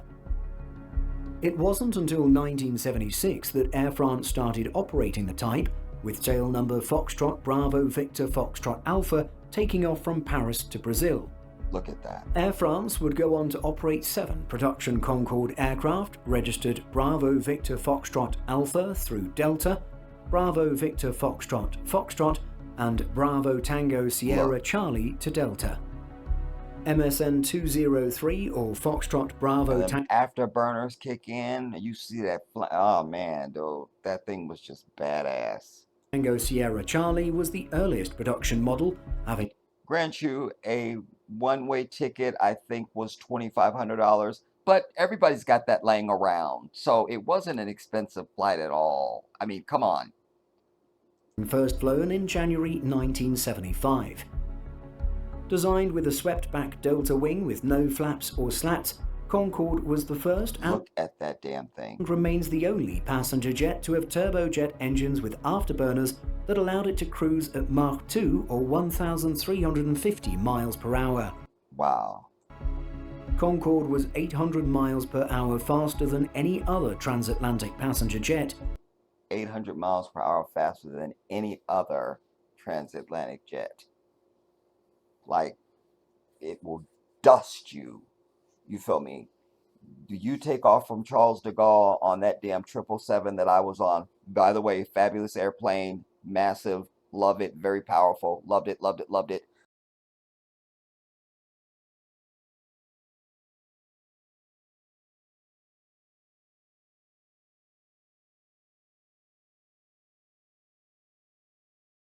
All right, but you're sitting in LA, you've had lunch, you've taken a nap, you did some light shopping, you made phone calls, you got a facial, you got a pedicure and a manicure and a haircut. And my bitch ass is still in the air on my 777 doing my 11 hours to LA.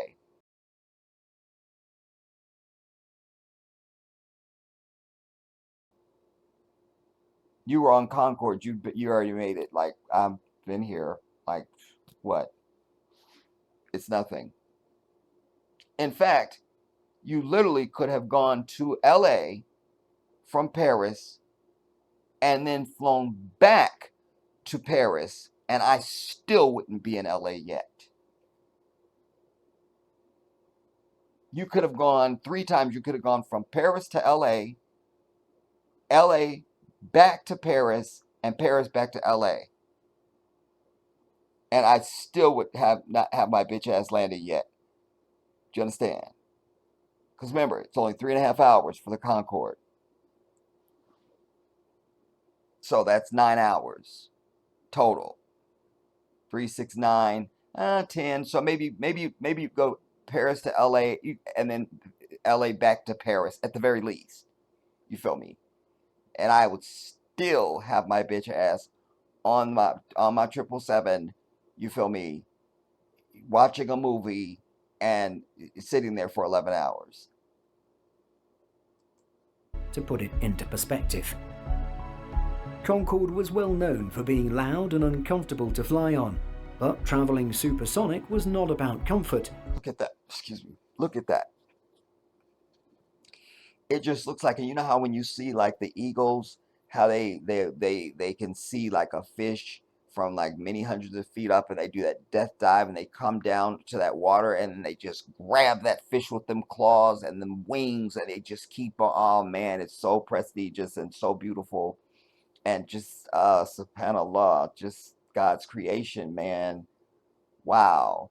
But this thing puts you in the mind of that, like it's about to swoop down and snatch you up type thing.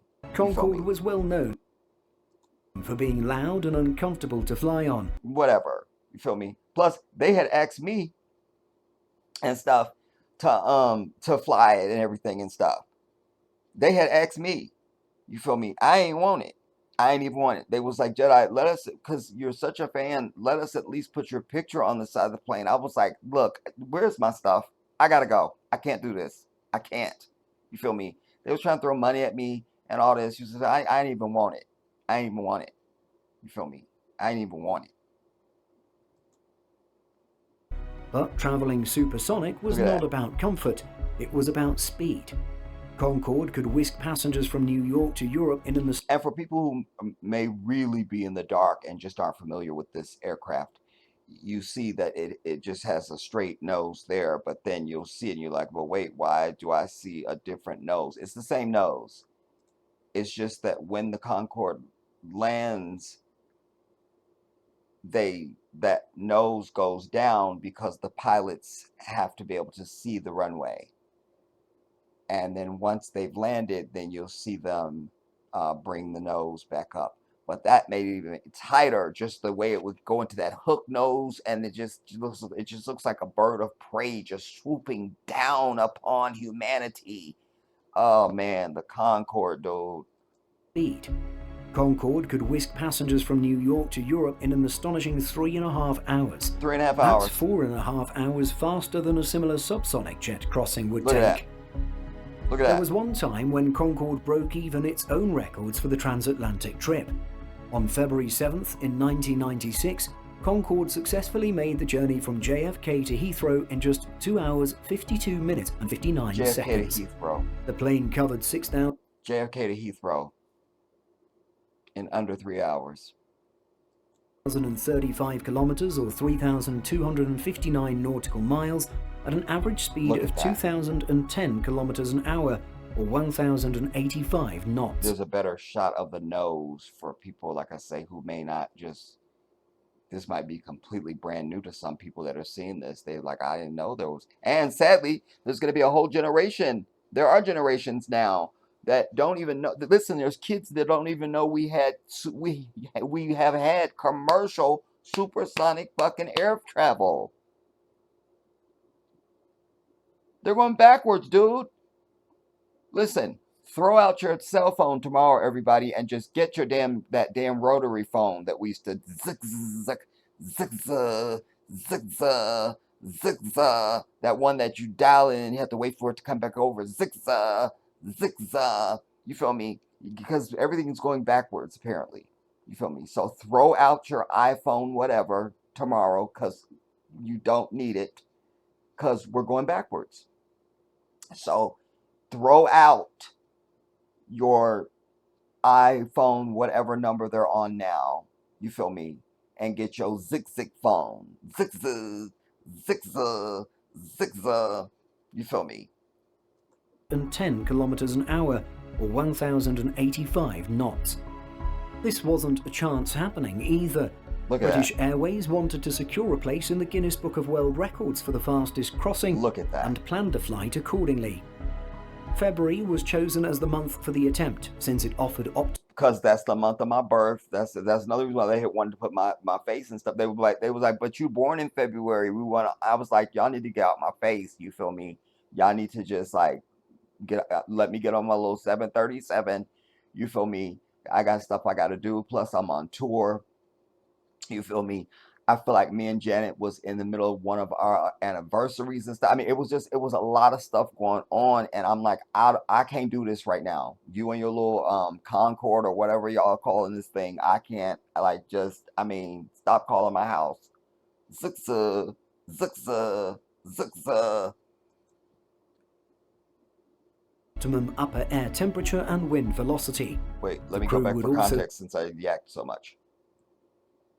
And 10 kilometers an hour, or 1,085 knots. This wasn't a chance happening either. British Airways wanted to secure a place in the Guinness Book of World Records for the fastest crossing and planned a flight accordingly. February was chosen as the month for the attempt, since it offered optimum upper air temperature and wind velocity.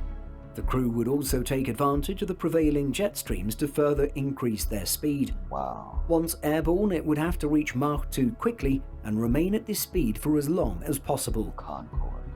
Only a handful of people knew of the planned attempt to beat the record. Among those who didn't know were the passengers and cabin crew on board. And can I just tell you, when I was younger, I was an idiot too, because whenever I'd be at like the grocery store or any like department store or something like that, my grandmother or something like that, and I would see something that looked like the Concorde, but that's not it. That's not it, because it would look like this. I didn't even know that the nose moved. I don't think it does on this one, because they're showing some early footage now. So I don't even think this was even one where the nose would even move. But I wanted nothing to do with that. You feel me? Like, I need my hook nose, a Concorde. You feel me? I need that. I'm just gonna need that. Know were the passengers and cabin crew on board. The pilots wanted to make sure they'd succeeded before announcing it to the world.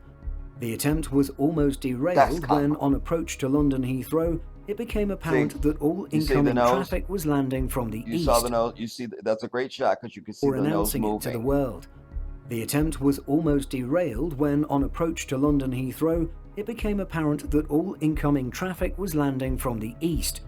The crew had to negotiate with air traffic control to allow a landing from the west, and after confirming that it would indeed become a record-breaking flight if they did, were allowed to touch down without taking a roundabout route. Golf Bravo Oscar Alpha Delta touched down successfully and launched itself into the history books, a record still held today. It's so badass. While Concorde was responsible for a number of groundbreaking achievements, not all of its memorable moments are reasons to be cheerful. Air France Flight 4590 is definitely a moment that is remembered for all the wrong You see the afterburners. reasons, ultimately leading to Concorde's only fatalities in its 27 years of commercial operations. What? The Air France flight from Paris to New York was a charter service ferrying 100 German holidaymakers to the States on a dream holiday aboard the MS Deutschland for a luxury cruise around the Caribbean. With everyone safely on board, the airplane taxied out to the runway and began its takeoff roll at around 14:44 local time. As the airplane accelerated to takeoff speed, something was clearly wrong. An air traffic controller by the name of Guillermo Logelin could see smoke and flames coming from the aircraft and informed the flight crew. However, Concorde had passed V1 and was committed to takeoff. When is he talking about? When? Wait, I don't know what context we're in. We have to go back. Because we gotta know. Touchdown without taking a roundabout route. Golf Bravo Oscar Alpha Delta touched down successfully and launched itself into the history books, a record still held today. While Concorde was responsible for a number of groundbreaking achievements, not all of its memorable moments are reasons to be cheerful. Air France Flight 4590 is definitely a moment that is remembered for all the wrong reasons, ultimately leading to Concorde's only fatalities in its 27 years of commercial operations. The Air France flight from Paris to New York was a charter Paris to New York service ferrying 100 German holidaymakers to the So this must have been the one. States on a dream holiday aboard the MS Deutschland for a luxury cruise around the Caribbean. What are they wearing? That looks... Yeah, that fashion looks more modern, you know. With everyone safely on board, the airplane taxied out to the runway and began its takeoff roll at around 14:44 local time. As the airplane accelerated to takeoff speed, something was clearly wrong. Haha. An air traffic controller by the name of Guillermo Logelin could see smoke and flames coming from the aircraft. So it's still on the runway, and this air traffic controller was already seeing smoke and flames. You see? So again, back to what my Nigerian brother was saying, like he doesn't even think it had anything to even do with the little piece of thing that was on the runway. That was like an additive after the fact. That it was already, they had already, you know, there was some sort of incendiary device or bomb, something, you know, like they did this.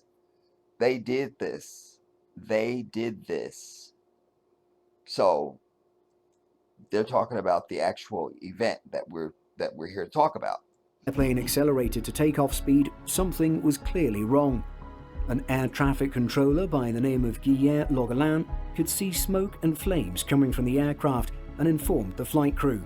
However, Concorde had passed V1 and once they hit V1, any aircraft, that's when a pilot has to make the decision to go or not. That's it. Once you pass V1, you gotta go. You have to go. You must rotate and take off. Was committed to take off. That's it. The aircraft lifted off, but had little to no thrust from engine 2 and reduced power from engine 1. Fire alarms sounded in the cockpit and the flight engineer moved to shut down. Look at that. On engine 2 and look how developed the fire is in such a very short time. Like, I mean, don't give me there was a piece of metal on the damn runway. Don't look at me with that. Don't come near me. And deploy the fire retardant. The alarm subsided. Look how overwhelming the flame is already. You see? And we get a very good idea of the altitude of Concorde at that moment. And the flight. Again, they said that the air traffic controller, as they were still going down the runway, was already seeing smoke and flames already. Engineer moved to shut down engine 2 and deploy the fire retardant. The alarm subsided, and despite a lower than expected airspeed, the pilot in command called for the retraction of the landing gear. Seconds later, the first officer warned that the landing gear had failed to retract and noted again the low airspeed. With only 3 engines, one of which was underperforming, and the additional drag of the deployed landing gear, the crew had little hope of getting Concorde airborne. The fire alarm sounded again, and power to engine 1 was entirely lost. Look at that. Less than a minute and a half after commencing its takeoff roll, Flight 4590 crashed. Less than a minute and a half, dude. This all takes place in less than a minute and a half. In less than a minute and a half. Wow. Ya Allah.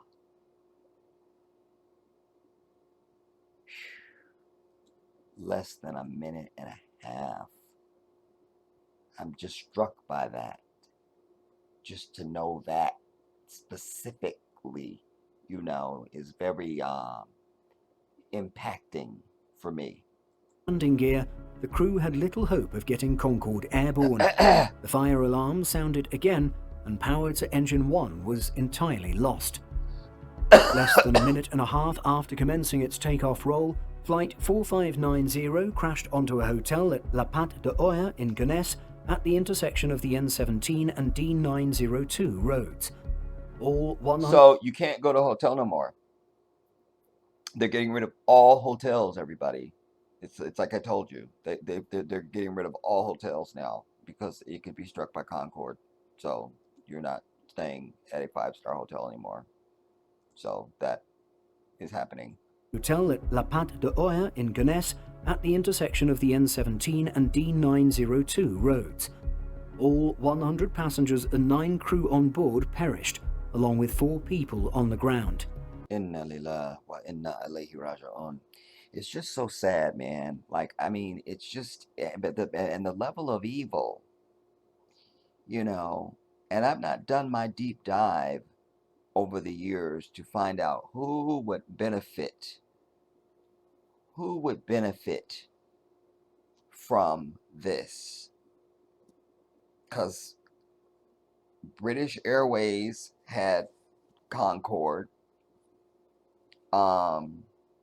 Air France had a Concorde.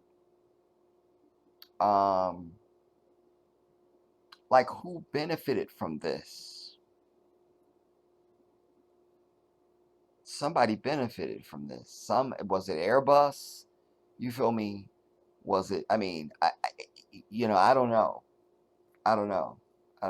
But how you gonna have commercial supersonic flight? Commercial. That means for anybody that can afford it, to no more supersonic flight. How you gonna do that? Why would you do that? Oya in Gonesse at the intersection of the N17 and D902 roads. All 100 passengers and 9 crew on board perished, along with 4 people on the ground. Investigations into the tragic incident revealed that a piece of metal had fallen from a departing aircraft that had taken off just minutes before. The aircraft... You've seen that. This is supposed to have been the thing that caused all of this. This is what they're asking you to believe, everybody. Huh? We're back to the foam and the damn reinforced carbon. That apparently the reinforced carbon will stop a bullet, but it's over if you got foam coming at you, homie. I mean, it's it's so diabolical and so evil at so many levels. Like that piece of metal is what they've cited as Concorde happened to roll over this. From a departing aircraft that had taken off just minutes before. This thing. And no, let's not ground the DC-10 that apparently all of its shit falls off of it. No. You have to ground the Concorde. The aircraft, a DC-10 operated by Continental Airlines, had continued its flight without issue, but the debris it left behind began a chain of events that ultimately led to this disaster. Wait, this dude ain't really British. Or he's some kind of other British. Because he just said debris. And they say debris, which gets on my last nerve and gives me a toothache. And he just said debris. I've never heard that from a Brit. DC-10, operated by Continental Airlines, had continued its flight without issue, but the debris it left behind began a chain of events that ultimately... Not the debris. And it left the debris. You feel me? I'm gonna need my debris. Get me another commentator. All right, do it now. After it had taken off just minutes before, the aircraft, a DC-10 operated by Continental Airlines, had continued its flight without issue, but the debris it left behind began a chain of events that ultimately led to this disaster. The initial reaction was that an engine fire was to blame, but images of the takeoff clearly showed that there was a fire not in an engine, but coming from the fuel tank in the wing. Subsequently, it was noted that one of Concorde's tires had exploded during the takeoff. Inspection of the runway uncovered a piece of titanium around 1.4 millimeters thick, thinner than a penny, which matched the fuel tank in the wing. Look at that. Subsequently, it was noted that... Look. You feel me? One of Concorde's tires had exploded during the takeoff. Inspection of the runway uncovered a piece of titanium around 1.4 millimeters thick, thinner than a penny, which matched the abrasions in the exploded tire. And so it's the exact cut we're supposed to believe. Do you know how thick a damn airplane tire is, everybody? Do you know how thick just even your car tire? Go out, see if you could just cut your car tire tomorrow. I mean, it's one thing, to poke somebody's tire, with a knife or something. But we look at this, we're talking about a cut in a tire of an airplane. These tires are just like unbelievable. Sadly, I just saw that there was a couple of gentlemen, actually, some brothers, in Atlanta. Shout out to all my people in Atlanta that follow me. Special shout out to my fam Ronaldo. But they just died. Dude just died because they was in one of their repair plants or something. The tire was not on the airplane at all. They were doing something to it. The tire exploded and killed these people. I mean, this just happened. But what I'm trying to get to say is that they want us to believe now Concorde is on its roll for takeoff. There's already fire and flames. So don't give me this piece of metal and they want us to believe that it made the perfect cut in the tire. I don't believe you. I don't believe you. That is not the truth. The innocuous piece of metal had shredded the tire, causing a lump of rubber weighing around 4.5... Wait now. Had shredded the tire, causing a lump of rubber... Had shredded the tire.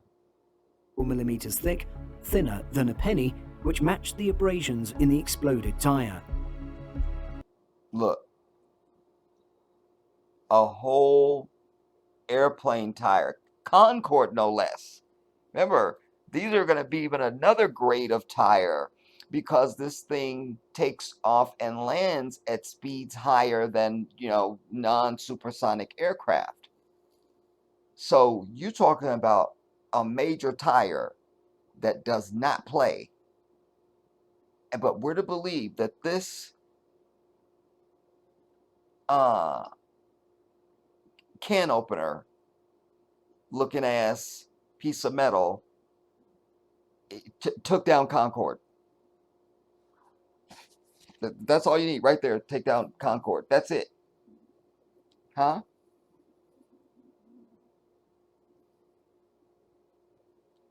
This is what we're being asked to believe.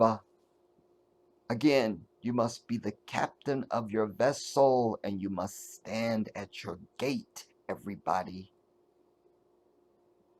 You can't just let stuff just be coming in. You must be vigilant. You must be vigilant. And always asking for dissertation, knowing that all knowledge is with the divine. You don't know anything, not even your name, unless Allah allows you to know that. Tire.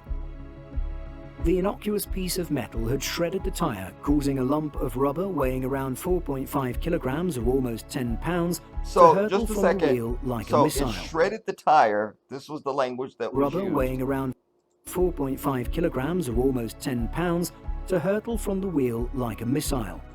Really?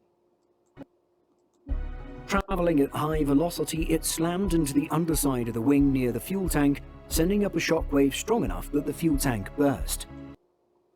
Give me a break. What caused the fuel to ignite is unknown. It could have been the heat from the engines or that bomb they put in it. You feel me? There was something that he said that, this picture of the tire, I wanted to see that again because, again, they said it shredded the tire, but they were able to, but there's the tire accounted for. It should just be in chunks. So don't give me the tire was shredded and, like this exploded tire, because we have the tire there. We should just have pieces according to them. But we have the tire, a tire. The innocuous piece of metal had shredded the tire, causing a lump of rubber weighing around. It shredded the tire, causing a lump of rubber weighing what? What's the lie? On 4.5 kilograms or 4.5 kilograms. The hell is that?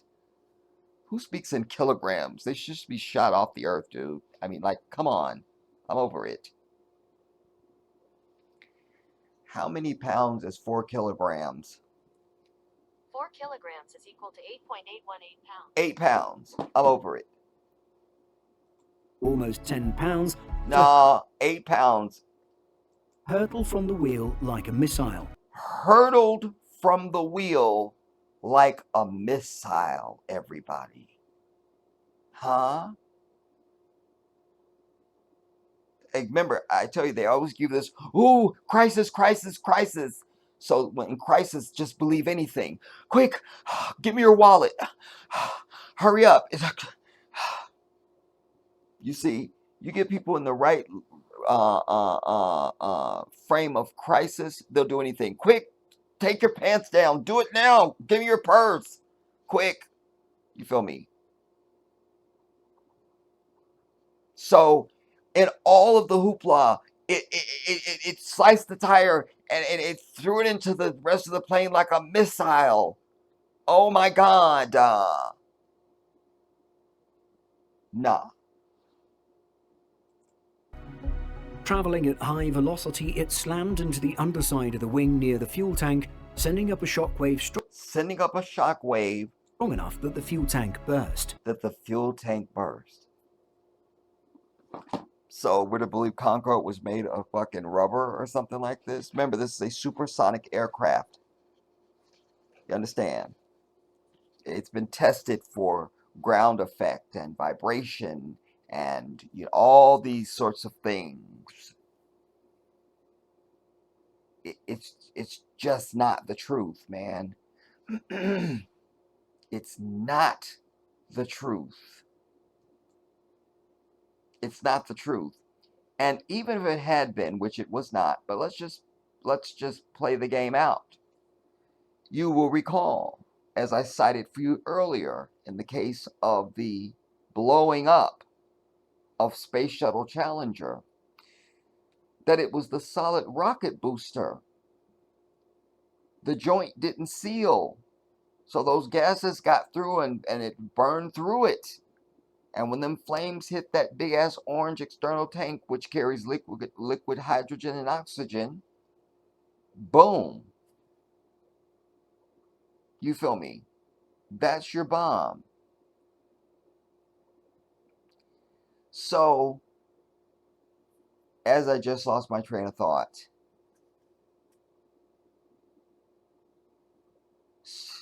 subhanAllah, inshallah, will come back to me. But, because I was going to make a point that ties to that. I'll keep that in mind. Alhamdulillah, all knowledge with Allah. So what they do, they went and redesigned the booster and gave it one or two more backup O-rings, so that if you got blow through from one, they put in more redundancy to make sure that could never happen again. So if this was the truth, and it was not, but if this was the truth, then we need to just redesign and reinforce these wings so that stuff can't just pierce them, little pieces of can opener like this, and hurl pieces of tire at it like a missile, according to our British bastard that's given us the story. Why didn't we just redesign the Concorde then? Huh? Why didn't we ground the DC-10 and say, you're grounded until you can figure out how to stop your shit from falling off your airplane? Huh? Why didn't any of that happen? You feel me? Because again, this all fits the model and the stench and requirement for the stench of conspiracy, everybody. Like, give me a break. Oh, that's it. That's the end of Concorde. We have to just send them to museums now, because even though they're in perfect working order and have had no events in the entire 30 years they've been in service, but you just never know what can happen. So we just have to ground all of the Concords. No more supersonic flight. I'm over it. Piece of metal had shredded the tire, causing a lump of rubber weighing around 4.5 kilograms or almost 10 pounds to hurtle from the wheel like a missile. Traveling at high velocity, it slammed into the underside of the wing near the fuel tank, sending up a shockwave strong enough that the fuel tank burst. No, it didn't. Again, the air traffic controller said he saw flames and smoke already as Concorde was making her roll. You see what I'm telling you? What caused the fuel to ignite is unknown. Oh, it's known. It could have been the heat from the engines or a spark from the damaged landing gear. Whatever it was... Wait, could be the heat or a spark? Come on. It could have been the heat from the engines or a spark from the damaged landing gear. The heat from the come on. It's just getting worse, dude. It's such a, listen, that's also one of the reasons when you know something is a conspiracy, because everything about it sounds like some bullshit. It's like we've come up with a lie of how we want you to think that this tire got damaged, but we don't know how the fuel got ignited. Well, maybe it was just the heat from the engine. We don't know. Or it was a spark from nebula or some shit. I mean, it just, What caused the fuel to ignite is unknown. It could have been the heat from the engines or a spark from the damaged landing gear. Whatever it was, within seconds the high-octane fuel was alight, causing a fire that melted through the wing as the pilots grappled to stay in control. that melted through the wing. I mean, remember, this happened in under a minute and a half, everybody, this entire event. So that quickly, even if we go with this lie of how it melted the wing and all of it, even if we want to believe that, a minute and a half would be enough time? Under a minute and a half. I mean, it's so ridiculous that I can't even, I just can't even. Spark from the damaged landing gear. Whatever it was, within seconds the high-octane fuel was alight, causing a fire that melted through the wing as the pilots grappled to stay in control. Although the debris was ultimately at the root of this disaster, other factors contributed to the fatal outcome. Waiting at the other end of the runway was a Boeing 747 carrying French President Jacques Chirac. Had the crew of Concorde aborted the landing, there was a chance the plane could have been on a collision course with the president's aircraft. This factor may or may not have influenced the decision of Captain Christian Marty to continue with takeoff despite the known problems. Adding to the No, he could. He don't have that choice at that time. Once you get to B1, that's it. You must go. Any pilot on Earth will tell you that. And especially if you're on Concorde, because you don't have enough runway now to stop. You must go, and if you're gonna do anything, then you just have you make an attempt to come back around. You get permission from the tire that we need to, or from the tire. You let the tower know that you need to return to the airport, and they set those coordinates and give you your altitude and all of it. You can't. Once they've rotated, that's it. You must go. I don't care what you're flying. You must go. So for him to say that is just reckless at the very least. Hear that. Had the crew of Concorde aborted the landing, there was a chance the plane could have been on a collision course with the president's aircraft.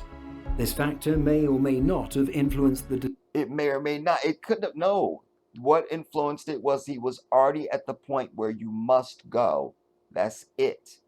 Decision of Captain Christian Marty to continue with takeoff despite the known problems. Adding to the issues was the fact that Concorde was loaded more heavily than was normal. The German holiday makers had brought a lot of baggage with them. So, that still don't have nothing to do with it. So what? Them having more luggage didn't start a fire. Them having more luggage didn't put that little can opener bullshit on the runway. I mean, they're just throwing stuff at you now to try to comfort your mind with this lie that's not believable. Concorde was loaded more heavily than was normal. And any aircraft that is overweight is not going to be taking off or doing anything or going anywhere. Pilots are very, very vigilant when it comes to center of gravity and weight and all those things. You have to compensate for all that stuff. How many pounds of luggage is on board? They know all this stuff. When you're still getting into your seat, when they're doing their pre-flight check, this is some of all the shit they must know. You understand? So don't give me, there was more stuff this time. No. All that has already been settled.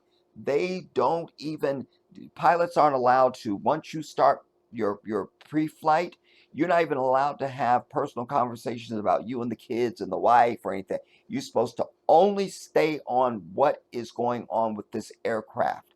That's it. You understand? When they hit those damn thrusters and it's time to go, they are ready. They have all the parameters. They know what they're doing. They have their flaps set. They've got how much thrust they need. Their vectors. Everything is ready. They know what they are doing. this dude is just an idiot. But you're supposed to believe it because they're telling it on the news. But no, the Jedi has spoken.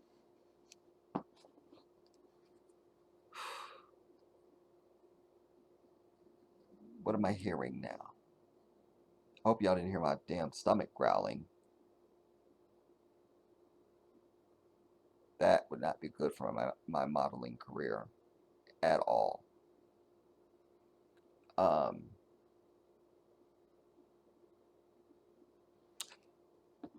It's just irresponsible. Marty to continue with takeoff despite the known problems. Adding to the issues was the fact that Concorde was loaded more heavily than was normal. The German holidaymakers had brought a lot of baggage with them, which meant the airplane was flying with more fuel on board than usual. So what? The report into the crash stated that the aircraft was slightly overloaded, although this was not considered to be a major factor in the accident. At all.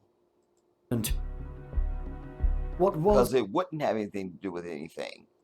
A contributing mistake, however, was the decision of the flight engineer to shut down engine number 2. No.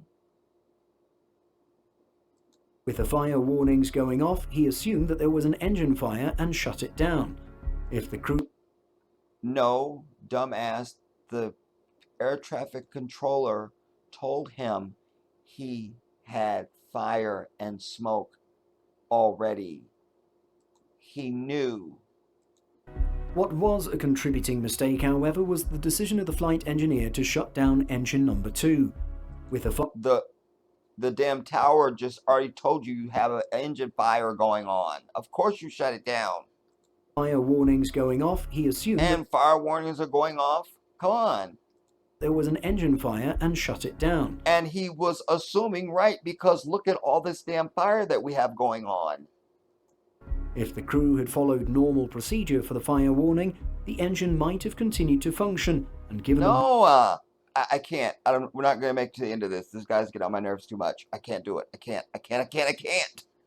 More time to secure an emergency landing. With engine 2 shut down and engine 1 beginning to fail, all the thrust was coming from one side. This caused Concorde to roll in the air, crashing into the hotel at an almost 90-degree angle. 4 people in the hotel died immediately, but they weren't the only victims. Wow. Recalling that fateful day, the boss of the hotel, Michelle Fricheteau, was preparing to welcome arriving guests when she heard a loud noise. When interviewed by Australia's 9 News, the 66-year-old retiree said, "I heard a very, very loud noise. I said to my assistant Frank, 'Oh la la, that's a lot of noise from the Concorde today.' But I hadn't even finished my sentence when there was an explosion in the hotel. A terrible explosion." Ms. Fricheteau had sent many... Interesting.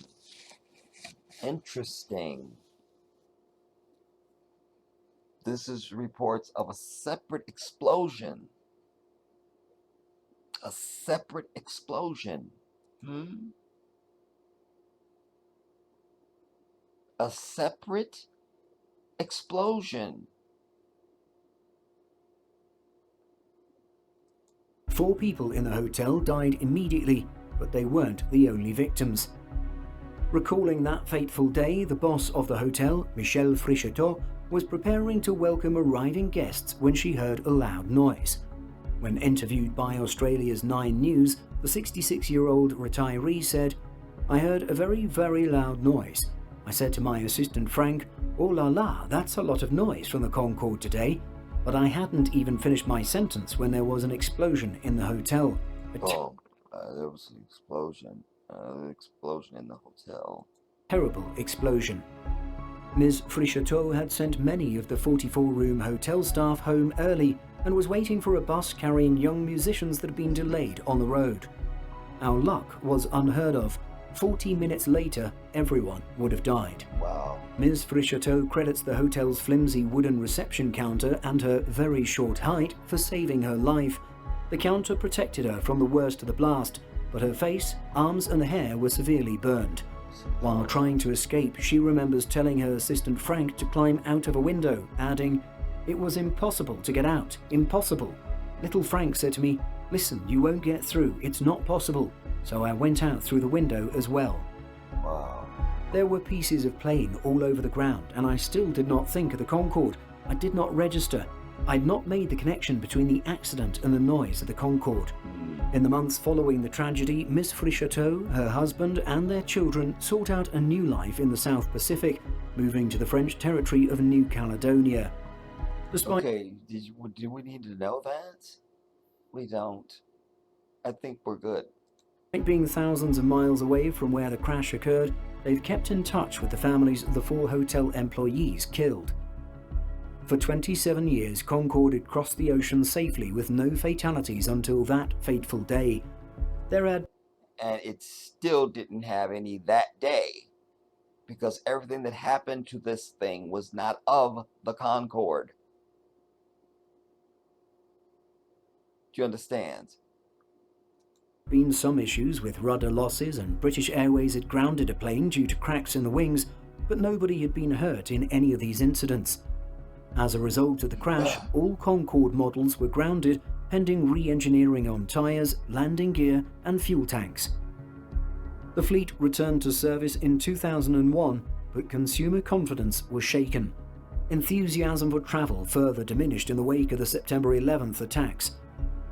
In 2003, Concorde was retired from service, ending what nobody could just tell, because the media, being collusive in all bullshit, could have just stressed to the public that this didn't have anything to do with the Concorde. The Concorde was in perfect condition and it had no problems at all. They need to look at that damn DC-10 and some other stuff. This was not anything to do with a malfunction of the damn Concorde. It makes me sick, man. 2001, but consumer confidence was shaken. Enthusiasm for travel further diminished in the wake of the September 11th attacks. In 2003, Concorde was retired from service, ending what many people thought was just the start of supersonic travel. Wow. It would be the year after Concorde's worldwide retirement before it was concluded that the strip of metal had caused the accident. The strip of metal. That caused the accident, according to these liars. Continental Airlines was charged with being criminally responsible for the accident. Good. The mechanic who was accused of poorly fitting the strip, John Taylor, was also charged with manslaughter. Ooh. You're going down, homie. Both Continental and Taylor were found guilty in court in 2010, but later overturned the charges on appeal.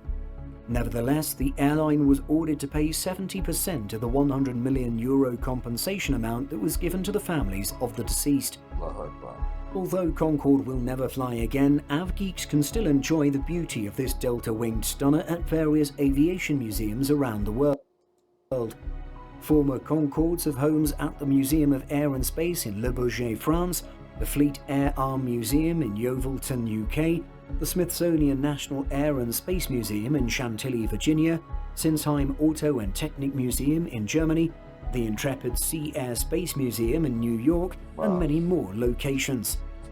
If you're flying from Barbados, Manchester, Paris Charles de Gaulle or London Heathrow, you could spot a Concorde as you're taxiing out for your flight, as they all caretake these engineering marvels on the airport grounds. As for Foxtrot Bravo Tango Sierra Charlie, the Concorde that operated Air France Flight 4590, she was a write-off. Remains of the airframe are still stored in a hangar at Le Bourget Airport in France, but they're not for public viewing. Did you ever fly on Concorde? If so, we would love to read all about it in the comments. Listen, it's just as I said, everybody. This was another event. Don't give me debris on the runway. Don't give me rubber striking a wing and oh my god, that pierced the wing and I don't believe any of that at all. For 30 years, this thing crossed the Atlantic at supersonic speed and had no incidents at all. And the one that it does have is not even its incident. It's like I come up to your car, I break your car window with my hammer. So now we have to put your car out of service. I don't need to go to jail. It's not me. It's just it's your fault because your window didn't stand up to me hitting it with a hammer. So it's your fault. So there, I did it. That's the ridiculousness that they're selling. And it's also personally upsetting because, as I say, this was such an impressive uh, piece of art, really, of aviation art. This thing was artistic, you know, before I even get to its performance. Just to look at it, it was a piece of art. Nothing in the sky like it, man. Nothing in the sky like it, and nothing could move like it. Wow. Wow. So I'd like to know your thoughts on what I've presented everybody, and know that there are going to be many, many, many, many more. You probably just have to have a notepad out because the level of lying that is going to be coming from Kamala's campaign and Trump's campaign is going to drive you crazy. But at the end of the day, it doesn't matter which party, because it's just one party. The things that they are trying to do to the American people is bring you into more fiction and lies and unreality. But they are trying to change American society in a way that people won't believe. But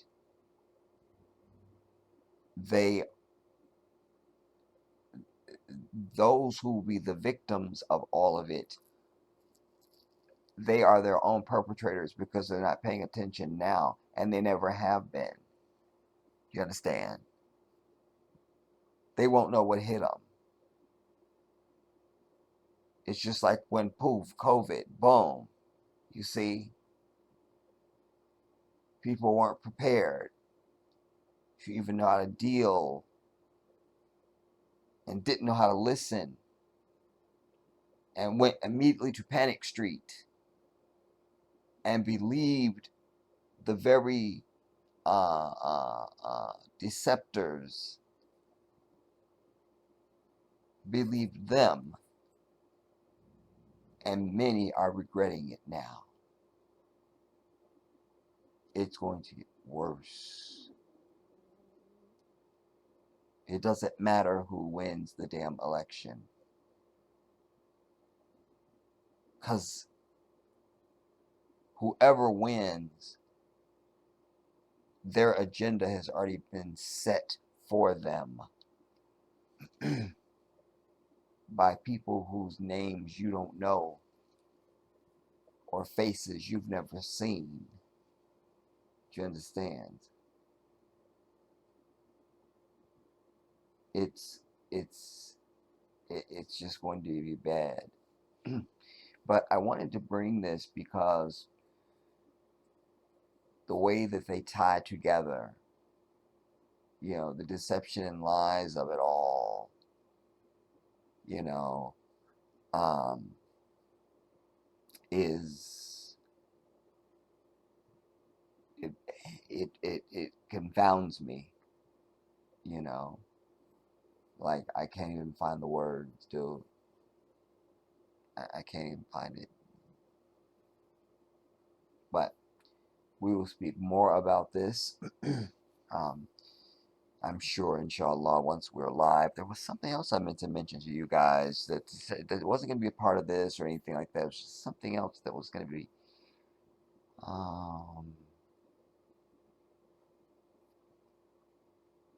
And oh, by the way, whatever happened, what was the resolution on the big fires in Maui that were here in the headlines and suddenly they were gone? You know, and Oprah and everybody else and their mothers buying up all the land, and you know, only stuff that was blue that survived. I mean, we never got any more information on that. So like, I don't even know the state of that, you know. Anyways, we will speak soon, inshallah, everybody. I don't know what time it is, and I don't want to know. Because I'm sure I'm about to bring the sun up. I feel like I'm about to bring the sun up. Damn it, I'm going to dare to look.